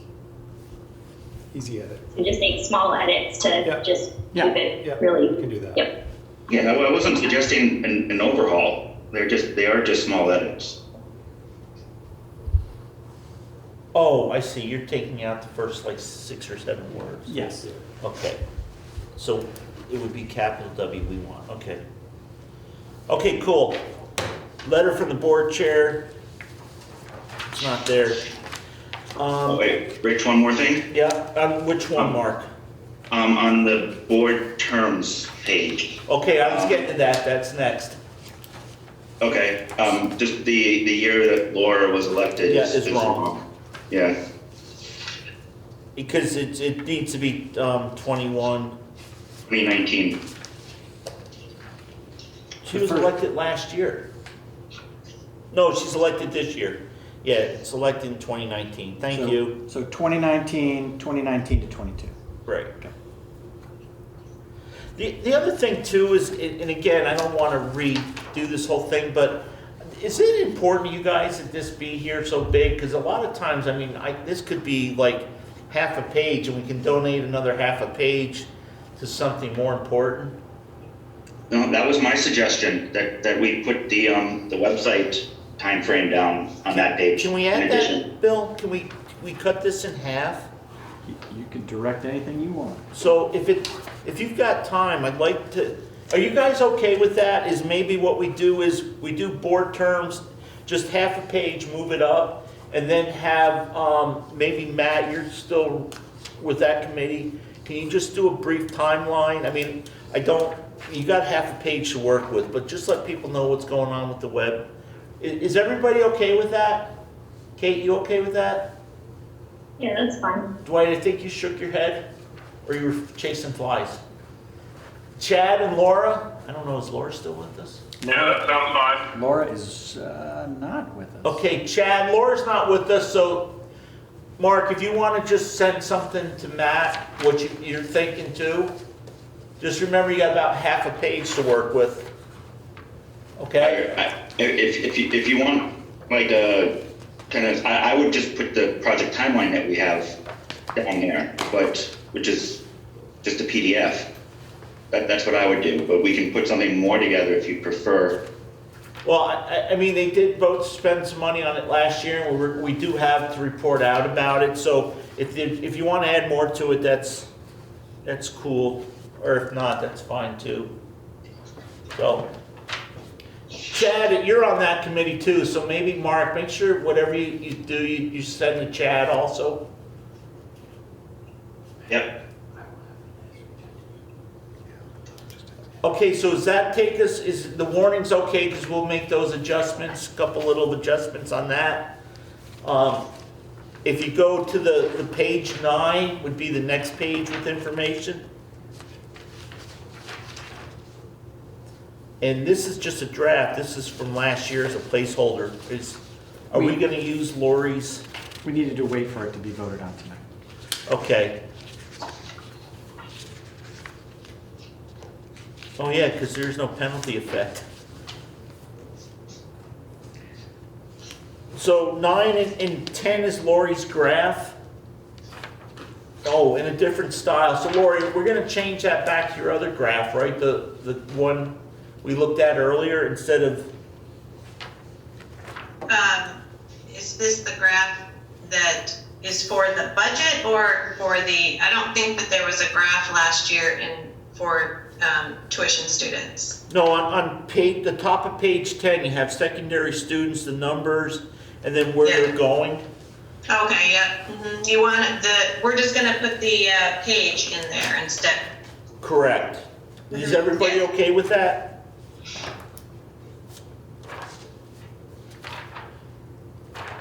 And then, you know what, maybe on the budget narrative too, because then you're also gonna have to get this River Valley's, where she has the other graph on page 10. So between 9 and 10, you're gonna have to get the graph on there that we liked tonight with the secondary, and then on the budget summary, maybe fit that into somehow. See what you got for room, Uncle Bill. Okay. Is that okay with everybody? Okay, and then the next 1, 2, 3, 4, 5, 6, 7 pages is budget. So we just want to make sure that's the right budget because it says draft. Huh? Lori's hand is up. Oh, I'm sorry, Lori. So that's last year's budget, it's because I was waiting for this to be addressed, but I have a question. Do you want I think we printed the notes last year. Do you want the notes printed again this year? I know you had talked about a cheat sheet. So it's up to you if you want to print the notes or not print the notes and have a cheat sheet. Well, the cheat sheet was for the board.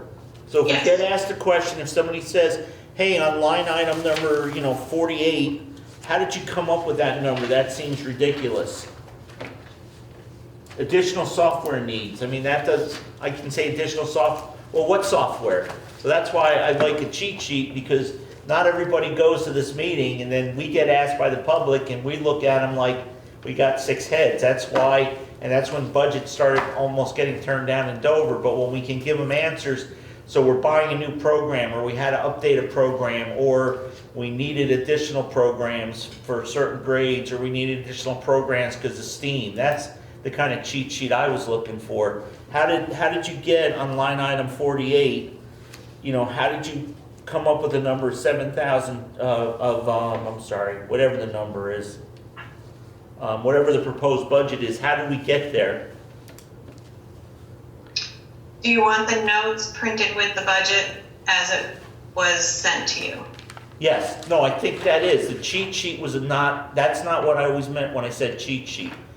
The Okay. cheat sheet. No, I know that. Yeah, okay, no. Could, so just to clarify, do you want to identify what line items require a cheat sheet? I thought I asked for one for all of them. For every single line item? Yeah. You want Well, I mean, a narrative like- for every single line No, I item? don't want a narrative. I just want to know how we arrived at that number. So again, take a number, like the tuition, I know how you got there. We don't need that. We have that in there. But other restricted inner sources, so number 18, what is that number? Oh, it's Medicaid. And I don't have a specific one. Other services are pretty easy. It's school focus, purchase technical and professional. That's $14,000. What is that for? What does that $14,000 get me? Because if it doesn't get me anything, can I make a motion to cut $14,000 off the bottom of the line item budget? Okay, I'm just trying to think about this practically. I understand, and I really appreciate the board wanting to be unbelievably knowledgeable while asking for $6 million from the public. I'm just trying to imagine what that looks like and how to pre-answer that. So is it the board on April 4th identifying the line item on the right, 0 through 200? I would like, take this, review it, and be like, on these 18, I really think that we need to have some sort of detail. Or is it for all 195 line items? No, a lot of these. Because I know you don't want all 195. Right, a lot of these line items are self-explanatory. Tuition is self-explanatory. We also have that somewhere else. It's things like principal, there used to be a line item for principals. Yeah, no, I want to get you that data. I just don't want Lori and I to sit down and do a narrative for 195. So is there a way that maybe the board could identify and come prepared on April 4th for the Okay, so just as an example, line item 120 is debt service miscellaneous. Is there any debt? I'm not aware of us having any debt service. Do we owe any money anywhere? That's what I would read it as a member of the public. So it's miscellaneous, it's $9,500. What makes up that $9,500? What miscellaneous is it? I don't know. Gotcha. I really just wanted to know about the notes going into the annual report, because by not having that notes column, it makes the budget bigger. That's all. But if everybody likes the notes, the budget will be a little bit smaller. I can answer the line items in detail. Well, Lori, could you do away with the function column all the way on the left? I mean, function is your department, But so. you have it too. You put total guidance services underneath. Yep, I can do that. I mean, what do you guys think of that? And then you could make it, so you're saying just to make it bigger. And no, on the notes for the public, I don't think it needs to be big notes, because they're going to ask questions. I mean, the increased change in benefits is I think is good. But yeah, a lot of these, I think the notes that you have are very appropriate and work very well for where you have big increases like from last year. But I just want it more in depth for the board to have in case we get asked a question about a particular line item. Got it. All right, so I will leave the notes in and I will try to take that other column out. Well, that's my thought. What, Mark's got his hand up, and let's just poll everybody else. Go ahead, Mark. Lloyd, I think what you did last year, it fits, it's easy to read. I would not take out that left column. I think all it will do is confuse things. And I think it's more than large enough if you can produce that same type of file. That's my opinion. I think it was very good the way it was. Well, that fits. All right, I've had some complaints in the past about it being too small, so that's why I want to make sure that the board is happy with Is that what the it's result. going to look like? I think 2 years ago it was too small. Well, but wasn't it printed the other way a couple years ago? It was printed portrait a couple of years ago, and last year was landscape. I think that works really good, Lori, and again, I don't think you have to kill it with notes, but if there's something you think is important that it's going to draw people's eyes, and you can put 2 or 3 words in there to describe it, I think that's really good. And I mean, looking at this, for a copy, black and white, I think when you print it out, it's going to look really good. Okay. So Kate, go ahead, Mark. My only comment is if you can, I would move the line item column to the left rather than having it all the way on the right. Line item. The 5 through 280. Are you talking about what we call the object that starts with a 5? Nope. The account number? Nope. We don't need the account numbers. All the way on the in the last year's one, all the way on the right, you have line 1 through 195 or whatever it was.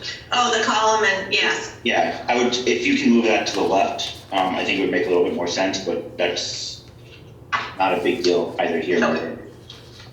But that should be in there, because that's really good, because if people have a question, they can tell us what line they're looking at. 67, Yeah, typically budgets aren't printed with those, but I know that they've been really helpful for you guys, so I left it in last year.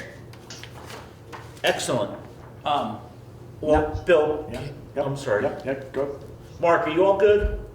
I am, yes, thank you. Okay, Bill, and then anybody from the board. All right, I hate to belabor the point, but I need to know which of the 195. Okay, I will do a list for you guys. Beautiful. What I want to see. If anybody, I asked, nobody gave me anything other specifics before, so I'll just do up a list for Bill and Lori of things that we've been asked in the past. That would be great. Okay. It's exactly what you and I did 8 years ago. Yeah. Yeah. I just need to know which ones they are. Okay. Kate, Dwight, or Chad, is Lori gotten back on? No. Oh, wait. So, Laura, anything else from anybody? Kate, are you all good? Dwight, you good, sir? Chad, I don't see you, but are you good? Yeah, I'm good. And I think just to kind of echo what Bill was asking, and I apologize because like Laura, I'm on the move, so it's hard for me to look back through, but happy to support you, Rich, and looking through to anything that I would like just a couple extra notes on for clarity, because I think it does make a very valid point what you're asking. So to have 2 or 3 of us, pull our responses and have that for Bill come April 4th meeting would be just fine, right? Yeah, it's nothing that has to be done right this minute. Yeah, and literally just a list of the line items. You've got 1 through 95. What are you looking for more detail? That would be awesome. Yep, you got it. We want to empower the board. So if you send that to me, then I'll put one list together, and then that way they're not getting 10 different lists with repeat requests. Chad's down. Okay, how do you know that? Because he put his thumb up and you can't see it. I don't know, I can't. And then I think, Bill, this last page, this is where they have to put the mailing stuff, right? Yes, and the reason the first page is blank is because that is blank when you turn the page. Okay, but we're gonna put something, we're gonna move everything up one. We're gonna move something, yeah. And make everything kind of fit where it normally should, where it looks good. And you'll update the, so we won't get to review this because we won't have a meeting. This probably should go out before our next meeting. So I need the board to feel comfortable that the chair and the vice chair will be the final sign-offs. Is that okay with everybody? Is that okay with Kate first? Mark, you all set? Yes. Laura's good. Yeah, could you just send it out to everyone? Oh yeah, so you'll have it ahead of time before it goes out, in case you get asked about it. Yeah, but just remembering that we can't debate via email. I know, that's why I don't respond when you send me bad emails. And that's why we only have 2 people. Okay, website, tuition explanation, number of students, draft meeting warning. Next thing is Lori, I think I'm sorry that it took so long, but I think we're all set with you. Does anybody need Lori for anything? Lori, was there anything else on the agenda? No, I just had one quick question about the annual budget report, meeting. Has that date been set yet? I have not seen that date. What annual budget meeting? You mean the annual- budget the informational budget meeting? They have set it for April 18th when you are on vacation. Okay. Well, okay.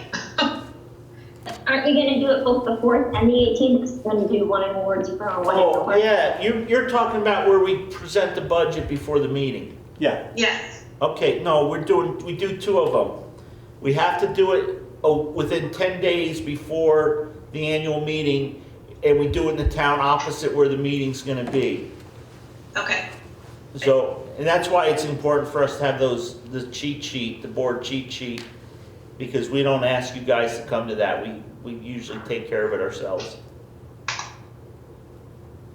Okay, I appreciate that. I will see everybody and talk to everybody soon. Thank you, Lori. Sorry about the delay. Bye. Good night. Thanks, Lori. So I'm gonna go back to board reapportionment after census. Oh, I'm sorry. Could I ask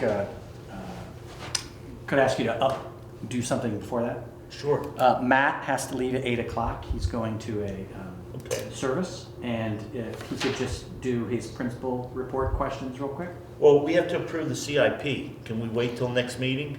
No, we gotta do it now. No, I don't have, the issues that I have are executive session, right? Those things I sent you. Yeah, You guys can handle those. yeah, we can handle those, but the CIP is just in case, I just want to be able to explain to the board, why are we doing a CIP when it's a multi-year CIP? Why is that? Because every year we have to approve it. Exactly. but- So back when the Act 60 was given to us, one of the big things, he said, oh, this isn't about taxing, this is about quality education. So they said the school had to do a continuous improvement plan, and it's changed a little bit over the years. But every year, the administration and the superintendent is supposed to meet with this community groups and the teachers and parents and everybody who wants to come and discuss what goals and where they need to move things forward to. And they come up with a CIP. So every year, you can do it for multiple years, but every year it's got to be reapproved by the board. And the reason I think they did that was to sell Act 60 and to show that it wasn't about finance, it was also about quality, and make sure that our students are performing well and that we're giving the resources to the administration. So Matt, Tammy submitted their individual ones because you do it building by building. So Matt's, we're gonna do yours first. Is there anything other than you think we ought to know other than what we had? Just that I sent you an updated version last week. So the difference is the updated version has the name of the school centered at the top of the page. If you have the old version, I mean, that's not the content that's changed. That's just how you tell the difference. So you look for the one that has the centered name on the top. Okay. Otherwise, We're good to go. the content on the other one's not updated.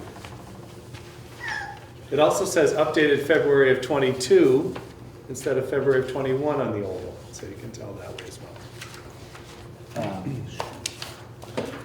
And just in general, these are living documents, so we make them as a 3-year plan. We change them, tweak them based on data, but there aren't, to either both Wardsboro or to Dover, there are no substantial changes that have been made since you guys approved it last year. But as Rich pointed out, this has to be done annually, regardless of whether you have a multi-year plan or not. So Matt's got to take off here pretty quick. Can we at least get a motion to approve the Dover CIP plan? So moved. I think Kate has a good motion Oh. prepped. Well, okay, Laura, hang on a second. Withdrawn. Thank you, Laura. I make a motion to approve the River Valley continuous improvement plan for Dover School, which is in year 2 of a 3-year plan. Okay, Laura, will you second that? Second. Okay, discussion, Laura, or Kate first, I mean. No discussion, it's in, yeah. Laura, you good? I have one quick question for Bill, which or Matt, or Tammy. Just how do the education quality standards relate to this plan? Those are how you build the plan. Okay, thank you. And I will also point out that the educational quality standards are evident in every single one of your monthly principals reports and in your cabinet reports under those categories that we keep consistent throughout the SU. Thank you. Actually, when you took over superintendent, didn't you change the way those reports are done? And you put those quality standards in We there? collectively as a leadership team decided to do that, yes. Not just Bill. So, Mark and Dwight and Chad, you guys good, or any questions? Okay, Mark, you all set, sir? I was totally thrown off by the centering of the name, but other than that, I'm good. Okay, so you want to have him move it to the left or to the right? Chad, Chad, are you okay? Chad giving us a thumbs up? Or is he gone? Chad is steady. All good. Yeah. Okay, so all those in favor signify. Holding your dancing. Okay, all those in favor say aye. Aye. Aye. It appears to be unanimous with the ayes. It is unanimous with the ayes, so congratulations. You gotta. Thank you very much. So before you run away, is there anything else you want to tell us, or are you all good? I think I'm all set. Maybe Mark could give or Tammy could give the website update. Okay, Mark, between you and Tammy, you gotta update the website, okay? Yeah. And then we can I'm gonna let Matt go unless anybody has anything else for him. Run away, Matt. Thank you. Thank you, guys. Thank you. Okay. Hey, Kate, you want to make another motion? I would love to. Let's repeat that for the Wardsboro School. I make a motion to approve River Valley's continuous improvement plan for the Wardsboro Elementary School, which I believe is also in year 2 of the 3-year plan. That is correct. Second thought. It is centered. Okay. So, Laura, you seconded that. Is there discussion? Mark, you want it left or right? At the bottom of the page, please. Okay. That's how we'll tell the difference between Wardsboro and Dover's, huh? Yeah, because Wardsboro's always holding everybody up, man. There you go. Okay. If there's no discussion, all those in favor say aye. Aye. Aye. Aye. Aye. Oh, that one's definitely unanimous decision for the ayes. The ayes have it. Cool. Approved CIP. Bill, I'm going to go back to board reapportionment after census. Yep. So we got a email today from Bill with the wording for the article. So he's got a note up top. Strike through means it's existing and coming out. Regular language is just not anything done to it. And bold underline is proposed new language. So basically, it takes Article 9 all out, and then goes to the back of the second page, and the members of the Board of School Directors shall be composed of a total of 6 individuals elected pursuant to the modified at-large model, the hybrid model of board representation, which United States District Court for the District of Vermont has endorsed as satisfying the constitutional requirements of proportionality. 3 seats on the board are allocated to each of the 2 forming school districts, Dover and Wardsboro, with individuals elected to fill those seats by a vote of the entire unified school district. So I believe that's what we had discussed. Our motion was to ask the attorney to give us the language. Again, Andy had asked that we hold this to be voted on until either the primary or the general election, and it would be, he could add that to it and do the counting then. So, yes. Can I add to that? Go ahead. In talking with the attorney today, he would recommend that you do it in November because, and Laura probably knows about this more than I do, but H727 is a complete rewrite of this chapter. And so the language that you see on the back page will probably have to be tweaked a little bit depending on what the legislature decides is the final language. If, right now it's likely to pass. And so when that language gets flown through, it would just give us more time if we did it in November rather than August. Okay. Does that make sense, everybody? So if we bring... Okay. Yeah, but I would, that's contentious legislation, so I don't know how, it'll probably be less so in the Senate, but if they make any changes. So here's my suggestion. We'll know more in another month. We'll see where things are going. And again, I think we just let people know that we're going to present this in November. It may be tweaked, but we're not asking you to vote on it now. We're just asking you to think about it and give us any feedback you want to give us. I mean, if everybody comes out and says we're totally nuts and we're not going to vote for any of you anymore, then we can, re-examine it. But I think that was kind of some of the idea, just to get it out to the electorate. Go ahead, Mark. Peter, can you mute yourself? Oh, I apologize. Go ahead, Mark. So, bless you, Peter. I do have a few things I'd like to say. And I understand, and I've written it down, so I apologize if I appear to be reading, because I am. I understand the reasoning and desire to make this change. I have a number of problems with going down this road. One, doing this is tantamount to changing the rules in the 9th inning because you don't like what looks like to be the final result. Our articles of agreement were voted on and approved 5 years ago. In fact, they were voted on twice in Dover as well as in Wardsboro. Article 9, I'm just going to read the first part of Article 9, is the composition of the school board. Says forming district representation of the unified district board will be closely proportional to the fraction that its population bears to the aggregate population of the unified district. Initial board composition will be based upon the year 2010 federal census, which it was, and shall be recalculated promptly following the release of each subsequent decennial census. Excuse me.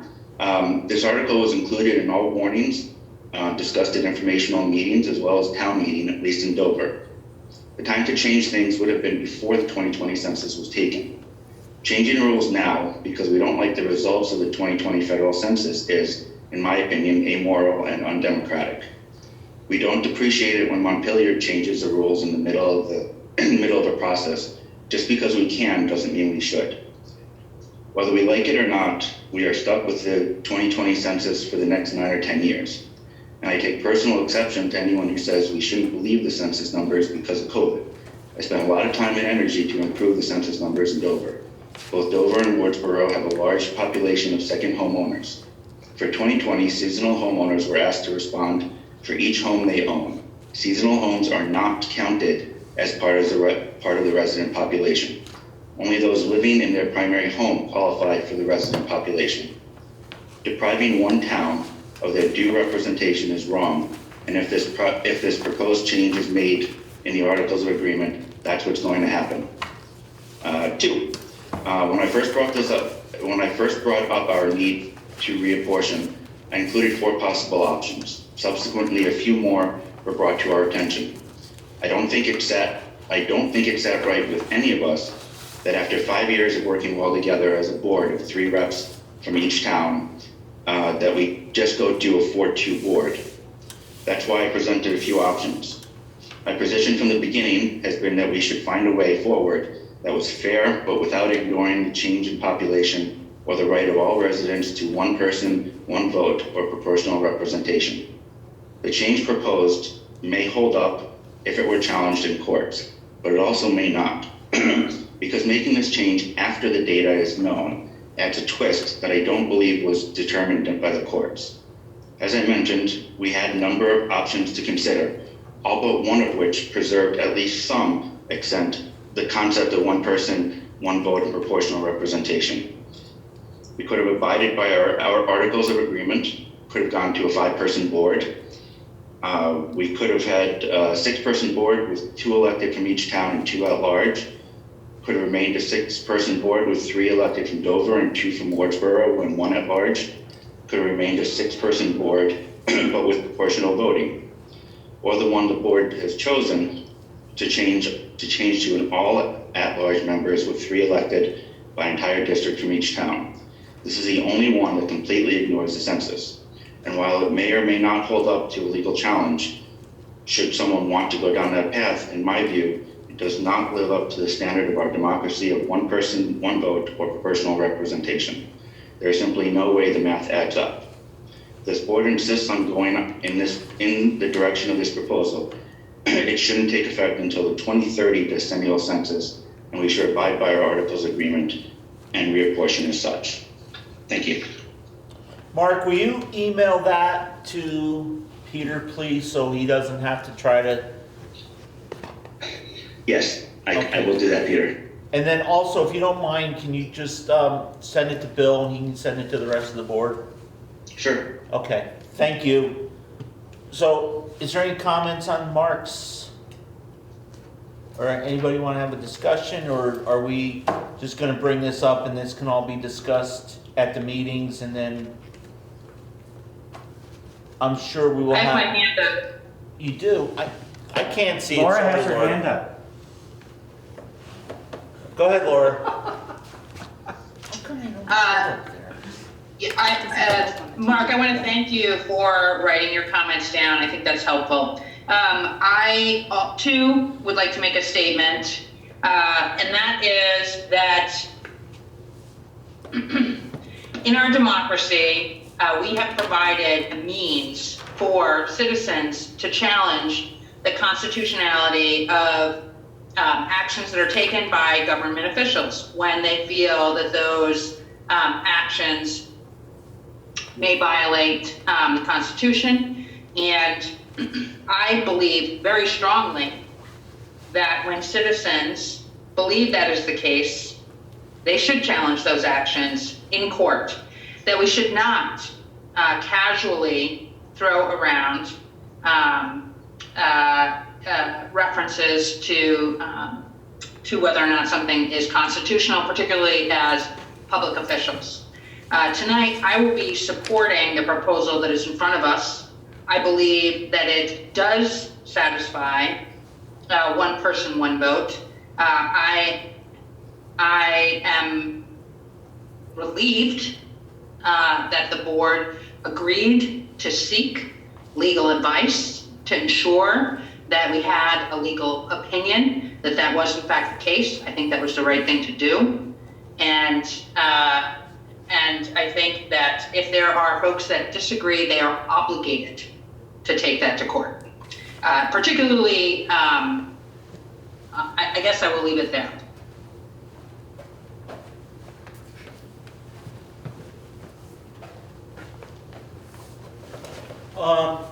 Anybody else want to make a comment?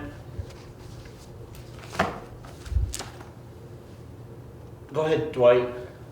I guess I'll just say a few things and just wanted to thank Mark as well for writing down the comments and giving his opinion on those items. And just to give a little more context on some of the things that he was mentioning, when we first started the merger, this definitely came up, as Mark mentioned, in in conversations and in meetings. But when it came up, it was quite obvious from the citizens of both towns that they wanted equal representation.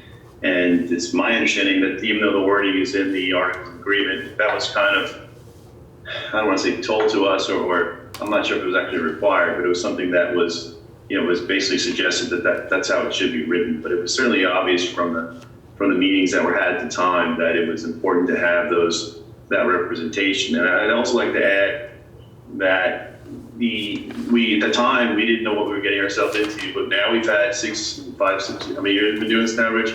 6 years where maybe that we've had this in practice where we've had equal representation from the two towns, and I would argue that it's been quite successful. I think we'll find out what the citizens of both towns feel as well, but I think it's been successful in the model that we have. And I guess the only other thing I would say, in terms of the democracy, I know we're really in a representational democracy here in America, and in some places it's proportional by the electorate, but in other areas it's not. And I would think this is a way of representing both towns accurately by having equal representation. So I'll leave it at that. Thanks, Rich. Thank you, Dwight. Anybody else? So again, I don't know, my understanding is, from where I remember it, but you guys correct me if I'm wrong, because I am wrong a lot. We were just gonna bring this up and have maybe pass this wording out to let people know and have that discussion, let people know we're gonna vote on it in November. There is the Act 747. 727. Whatever. That is coming up. I wrote it down on one piece of paper. I can't find it now. And I don't think, I think we'll have to vote on a warning when we get that far. And again, Mark, to your point, if we bring this if we just have a discussion about this at the informational meetings and at the annual meeting, and everybody's dead set against it, then we haven't voted to bring this forward. We voted to get the wording and to present it to the electorate to see how they felt about it. So I think I'm hoping that it will bring some good conversation. So I think we're all good with this. We can move on. Okay, then the next thing I got is I'm gonna ask if it's okay with you guys if I bounce around a little bit more again. Under old business, we had superintendent's report. He gave us a report. We had a report for the first meeting in March, but is there anything else we need from the superintendent? Is everybody all set with him? If there's, the camera can turn and Bill can give us as he's going away, wave. Mark, you're now the host. I am? You are now. Okay, thank you, Bill. Okay, just got the notice. Thank you, Bill. Thank you. We all set, guys? Girls? Okay. So the next thing is members of the staff, and I can't see anything, so I don't even know if we have any staff here. Is there any staff here? Nope. Nope. Okay, so there's nothing from members of the staff. Old business, school updates during COVID.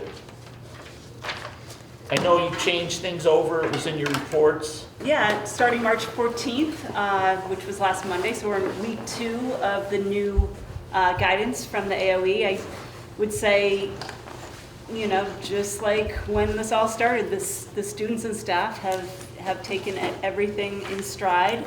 The transitions have gone very smoothly, and I think, the teachers and staff really set up the environment so that we set the kids up for success. So from my perspective, things have gone very smoothly.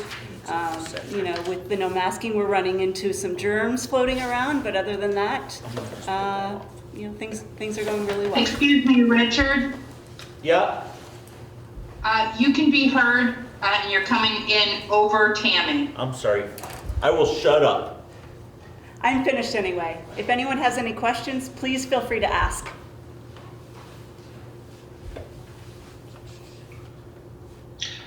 Actually, I did have one question. Go ahead, Mark. This actually goes back to the principal's report. Sure. Is that okay? Yep. Yeah, we had submitted a printed principals report this month. Yeah, but here we go. Under, sorry, ignore the phone. Under high quality staffing, the second item, you're gonna be having some, PD during the summer. Is a majority of the staff on board with doing that? So this is in the beginning infancy stages of planning. We have polled some of the teachers, and yes, they are interested, and it will not be a required PD for everybody, but those that are interested can participate. It's great, thank you. Sure. Who's the 10th person on the screen? I think that's this. Because it says there's 10 altogether. We've got the reformer. Okay, so Chris. So listen, guys, I guess when you raise your hand online, I can't see it. So if you want to say something, just unmute yourself because we see you then. Could you move up? Like Mark, you're unmuted, I think, right? Sorry. No, that's fine. But so that's the only way I can tell if you guys are want to ask something. So school updates during COVID, weighted study updates, Laura and Mark, you guys want to? I guess a lot of good stuff is going on. Maybe. Yeah, I'll just take it quickly. We have a bill number S287. It has been voted out of Senate Appropriations, so it may cross over. It will get voted, assuming it does, it will be voted out of the Senate on Tuesday or Wednesday, depending on whether or not they suspend rules. And then it's going to go over to the House, and Laura may have an idea of where it's going to start there. I believe it's going to be, most of it's going to be in House Ways and Means, and House Education has started talking about the EQS portion of it. Laura, can you talk? Yeah, I can. The bill is coming over to the House. It is a brand new world over in the House. I've been charting out putting together a timeline on the activity that's taking place in the bill. There are some timelines that don't work, not really acceptable. There's and some that just don't sort of make sense. There's a 5-year roll-in of the weights, and then a committee that needs to recommend new weights, which is a political committee, and then if that committee does not recommend new weights, the weights are automatically repealed. And after the date that they would be repealed, there's a required audit. So there's some work that needs to be done there. Something that is interesting,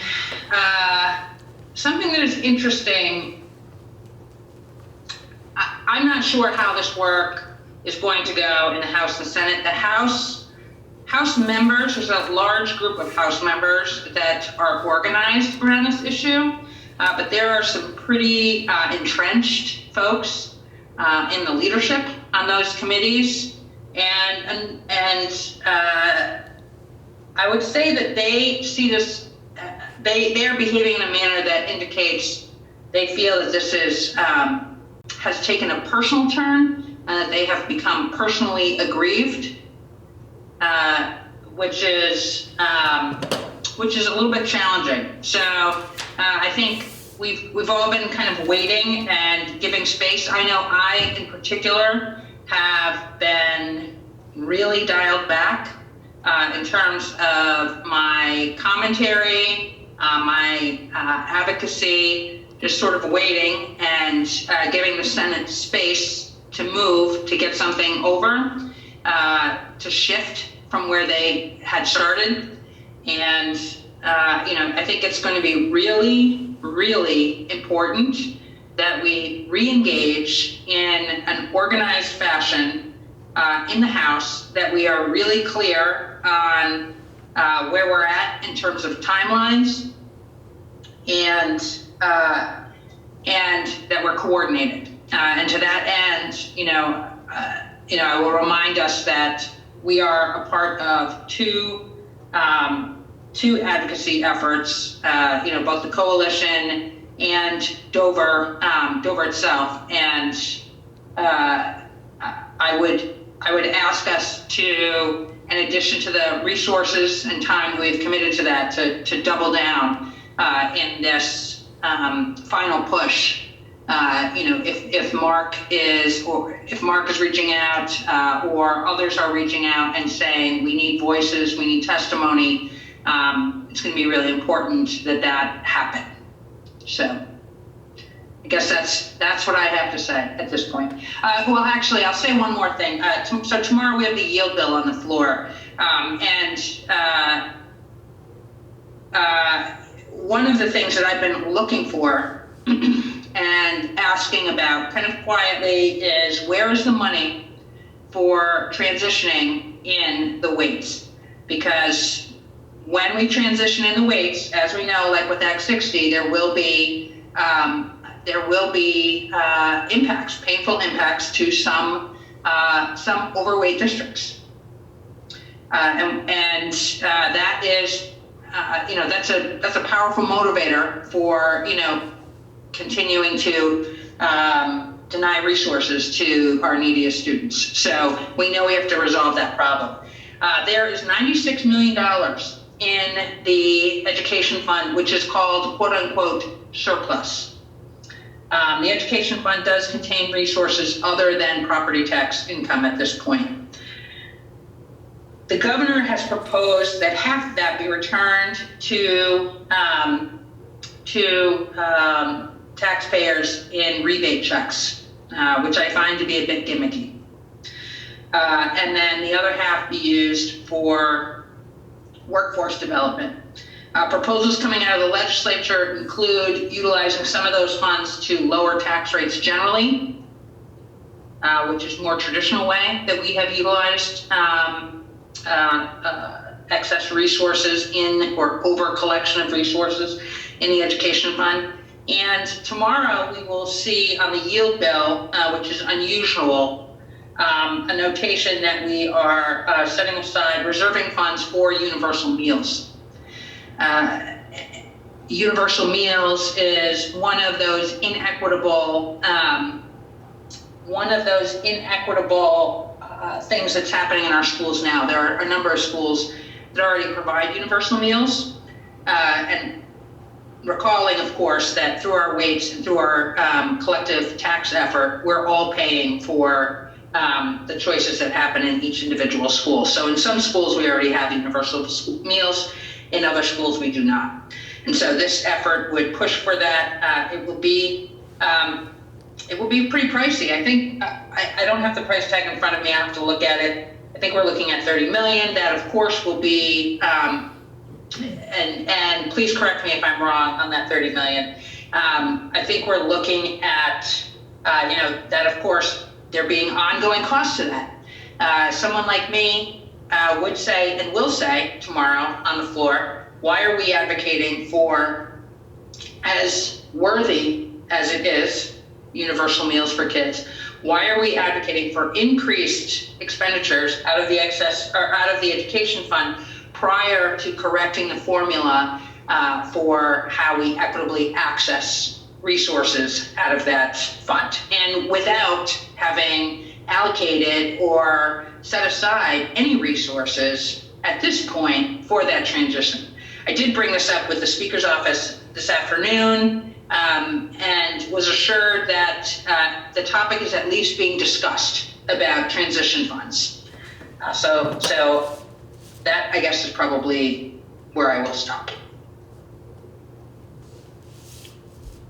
Yeah, Laura, just so you know, Mark was agreeing with you when he said if he asked you to testify or write a letter via voices, he was shaking his head yes. Go ahead, Mark. So I can't dispute that $30 million number either way, but I do believe, if I'm not mistaken, that what they're setting aside is 11 million. But more important than that, during Ways and Means discussion on this, they made it very clear that their intent is to have local taxpayers cover the universal meals going forward. So definitely something to keep an eye on. So does anybody else have any comments or questions from Mark or Laura or thoughts or? Okay, if not, policy, next on the agenda is the policy, C14, policy on section 504 and ADA grievance protocol for students and staff. It's a required policy. Was it an existing one we're updating, or was it a brand new policy that's never before been available? Brand new policy that was released by the VSBA on January 25th of this year. Coordinator info added, no other changes to the model policy. Policy committee recommends to the board warning and then adopting. So this is brand new. It's not just some minor changes. So we have to vote to post it. We post it for 14 days. So at our next meeting, we can actually vote to approve it. So would somebody like to make a motion? I'll move that we warn the policy C14. Do we have a second? Kate would love to second that. Okay, so Kate would love to second that. So we have a motion, a second. Mark, you want to say anything about it? Just that this policy is based on federal law, not state, if that matters to anybody. There really isn't a whole lot of choice in it for us, that is, other than to enact it. Thank you, Mark. Kate, you good? No, I'm good, no comment. Does anybody have any comments? Are you ready to vote? If you are, all those in favor, please signify so by saying aye. Aye. Aye.